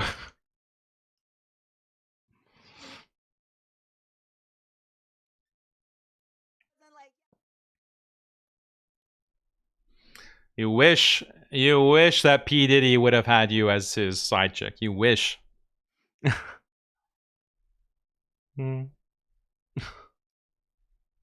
one from He has Samson. complexity issues. We have to go to the next one. Daniel does not really find black men attractive. That was a joke. This one. They're all jealous of black men. Okay, this is weird. Antonio says, W Daniel, and I'm a Christian. And then Joshua Jamie says, the percentage is 12% of steelworkers are women. So wrong again, Danny boy. Oh, wow. Oh, 88%. That was way off from my 90%. Wow. Then, let's see. Samson, let's see. This one. Psychological stress led to more high-risk, disadvantageous choices. In women, increased stress led to more low-risk, advantageous choices, unquote. And then they said directly from the study that you brought up, Daniel. I think look at the chart. Look at figure 3 in the chart. Figure 3 in the chart summarizes, I can even bring it up right now, that women made slower choices, and in the long term, they had less gain over the period of that test. So again, that's why that study and many other studies show that women are less capable of that kind of decision making in high stress scenarios. This is also why when we have how many videos now in the age of the internet of female police officers accidentally shooting people, shooting themselves, getting beat up by criminals, freaking out in high stress situations. That's why we hear about this recent accident where a female helicopter pilot slammed into an airliner and killed 100 people. These kinds of decision making of women leads to the loss of life. It's a very serious problem. Gender equality in terms of the police force, firefighters, the military has been a disaster. And that's why you see Republicans, they finally made a good decision, rolling back these initiatives, rolling back DEI, rolling back gender affirmative action, where women are put into these spots on the basis that they're somehow equal to men when they're not. Women are not equal to men when it comes to those high-risk life and death situations in the police and the military, as pilots and so forth. This is a disaster. That's why it's all being rolled back. Can I just address that? So my question is that women only started flying now, right? Before, when it was only men flying, were there never, not even one plane crash? No, what do you mean women are starting now? I'm not done. The fact that you guys just come up with like, oh, women can't do this. Actually, women take calculated risks, right? When we drive, we cause less accidents. We don't die. You guys die dumb because you take a lot of stupid risks. Men die young because they're taking stupid risks. They speed, their insurance is higher, car insurance is higher. We are more smarter. We take calculated risks. That's what you're not understanding here. No. You guys are the dumb ones that go do dumb things and then die young and early. You need men who have risk-taking behavior to be in those roles of the military, to be in the role of police officers, firefighters, to be in the roles of leaders, because the leaders, for example, the leader of an army, the leader of a university, the leader of any kind of institution, you have to take risks in order to win in the long term. That's the whole point. Women don't take risks, and they are discouraged by any bad result. That is why you need. That's why pregnancy. We get pregnant. Yeah, we heard that. We heard that retarded line 10 times. Die while giving birth. That's the biggest risk. We heard that line 10 times. We can die. We can die. Women, listen, lady. Just because you give birth doesn't mean you're capable of everything. We can die. Listen, cat lady. Listen, cat lady. We can give birth. we can give birth, therefore we should be in the we should leading militaries, we should be leading countries, we should be leading universities because we gave birth. Like, that's the only thing that you could say. Starting in fights anyways. Oh my God, your voice. We've actually run out of questions. So we've actually run out of questions. There's a couple of quick housekeeping things. First, folks, pinned at the top of the live chat, you can find announcements for when Modern Day Debate will be hosting a DebateCon event in your city. That Facebook link for Modern Day Debate, where we do upload our announcements, is pinned at the top of the live chat. It's also in the description box. Click and follow the Modern Day Debate Facebook page for updates on debates coming to your city. With that, we are going to wrap up. I want to say a huge thank you to our guests, as that was an interesting Q&A, to say the least. And we want to remind you folks, our guests are linked in the description box. Even if you vehemently disagree with them, there is value to hearing their side of a position straight from them. So rather than, just let's say your side says like, oh, well, they say this, there's a lot of value of hearing it straight from the horse's mouth. So you can actually go and critique their views, even if you disagree with them. You can find their links below. But with that, we are going to wrap up. One last thing to Malise. Can I say one more thing? Or can I show my screen one more time? It's not about that. It's not about that man, is it? No, it's not about. No. I won't. It won't be any personal thing against her. Okay. Oh, come on. How will you complete your point then? Okay, here's the because she kept bringing up one verse, so I just want to address that one verse. So she mentioned 434 in the Quran regarding striking the men being in charge of women, and in this you can see that everyone agrees with beating women. Everyone. So if you violate the law, there are consequences. Unless you think that women should be have immunity from any kind of punishment, you believe in women being punished for violating the law. And sometimes that requires force, sometimes that requires violence. So every society agrees with beating women in some form or fashion. The difference is traditional societies versus secular societies. In traditional societies, if a woman violates the norms of society, then the state or her father or her husband are responsible for coercing her to act appropriately, whether it's females or males.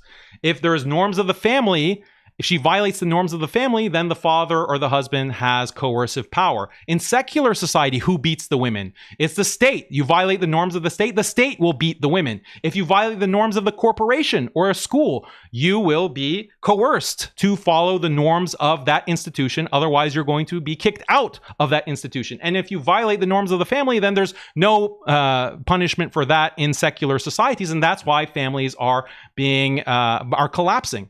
And every false framing that she and other feminists want to give is that Islamic wife beating versus secular non-beating. This is a false framing. In reality, it's beating to preserve the family versus beating to preserve the state or corporation. So everyone agrees with beating women. The difference is who is entitled or who has the right to beat women. And that's the real difference. Every hierarchy needs coercion or coercive option. So state, military, corporation, schools, they all have coercive options. Without a coercive option, you can't have hierarchy. Without the coercive option, the hierarchy collapses. And if the hierarchy collapses, that's the institution will collapse. This is why liberals and feminists insist on taking away the coercive option from husbands so that family hierarchy collapses, resulting in collapse of the family because they don't value the family. Get beaten up by men. That's why we say that we're still not safe. Men are still very dangerous.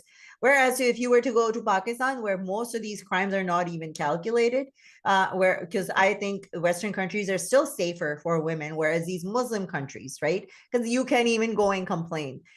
Just recently, a TikTok where 17-year-old was murdered in Pakistan. Why? Because the guy, she refused him. She didn't want to marry him. And then everybody was celebrating. Oh, what a great job he's done. At the end, I just want to say to everybody that, yes, please go join my OnlyFans that I teach you Islam with haram. And at the end, only thing I'm going to say that I hope from everyone after this, he did the mic drop for me. He did the job for me. Daniel Haqiqatjou said that he believes in beating women. And he said, all you, including you, James, you all state and everybody's beating women and they believe in beating women. He also said that an 11-year-old, as long as she's married to a 51-year-old, he's okay with that as well. So just keep in mind what he's okay with. And this is why, this is Haqiqatjou, Daniel, is the reason feminism was born. Okay, where they want to beat women, where they want to force themselves, where they want to have forced sex, you know, they want to do halala, they want to take all the freedom away from women and treat them like animals. This is what gave rise to feminism. And again, anytime I talk to Muslims, they cannot go to like the logical argument. They always have to call you names, and I will be, unless you can prove that I'm a prostitute, but I can prove that you're a pedophile. She's the only prostitute who's ashamed to be a prostitute. She's the only. Why are you ashamed of sex work? Why are you ashamed of sex work? I thought sex work is a good thing. I thought sex work is a good thing. She's the only prostitute who's ashamed of being a prostitute. Self-reporting there.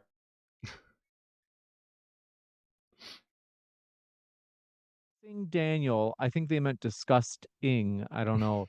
They say disgusting Daniel, shame on you, no abuse, shame. Cope and seethe. Cope and seethe. This one from Famo says, oh, this is Framo says another question to the OnlyFans merch. Oh, I think they're saying that like as an insult, as like they're saying like you're the merchandise. Okay. Who's the merchandise? Cheap goods. Cheap for $5. For $5, you can see all the abuse that she took from her dad. For $5, you can see all the abuse from her dad. OF merch. If modesty you is wish oppression, you could see any. For $5, you can see the trauma.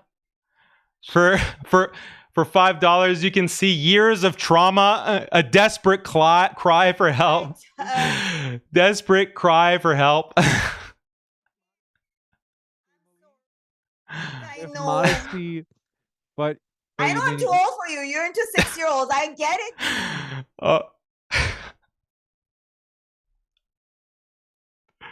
Modesty is oppression. How is spending hours painting your face for strangers called freedom? I want to paint my own face. Why do you have a problem $5 clown? Painting my face. You don't have to look clown. at it. Listen, did I ask these strangers to come and look at me? No, they chose to come and look at me. Why are you looking at me? I can put clown face and sit here. You also, why don't you choose to leave? 10 pounds of makeup is not going to hide the wrinkles.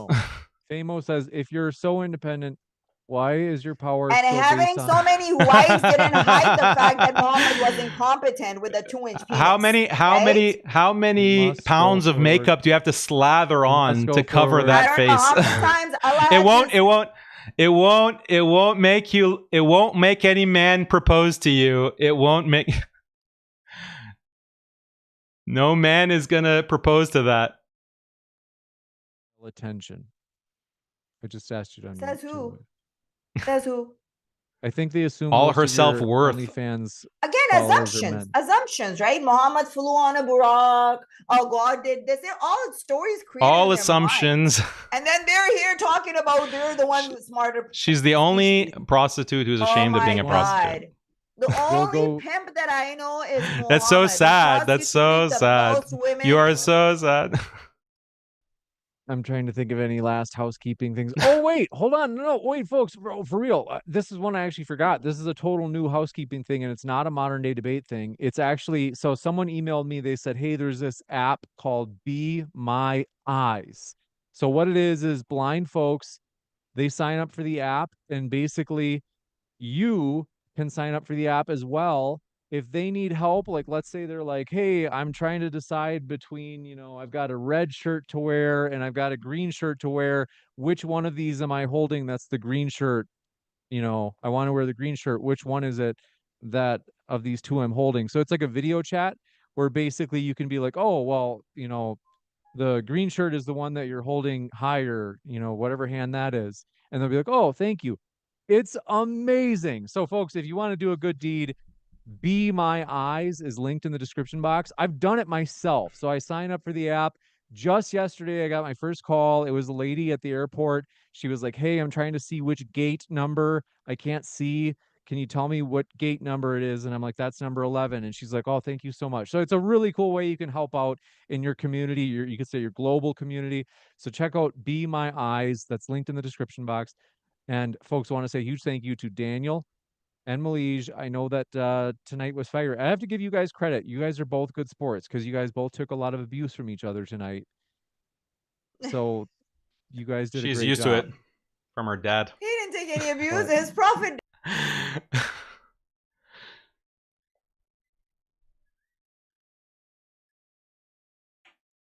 All the abuse that she took from her dad, like, that's so sad. Her dad abused her, and then she became an OnlyFans sex worker. It's a story of it's a horror story for the ages. Yeah, thanks a lot, James.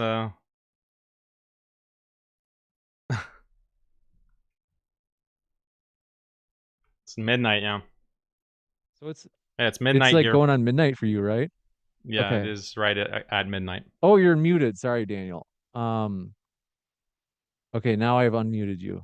I muted you guys in the last like 5 seconds. So anyway, yeah, it's almost it's midnight right now. Holy smokes. Okay, I'll let you go. But thank you for coming on. It was a very intense debate. Yeah, thanks a lot, James, for moderating it. And yeah, hopefully my pleasure. Hopefully people Take got care. some value out of it. Thank you. See you. You too. Take care. Bye-bye. Bye.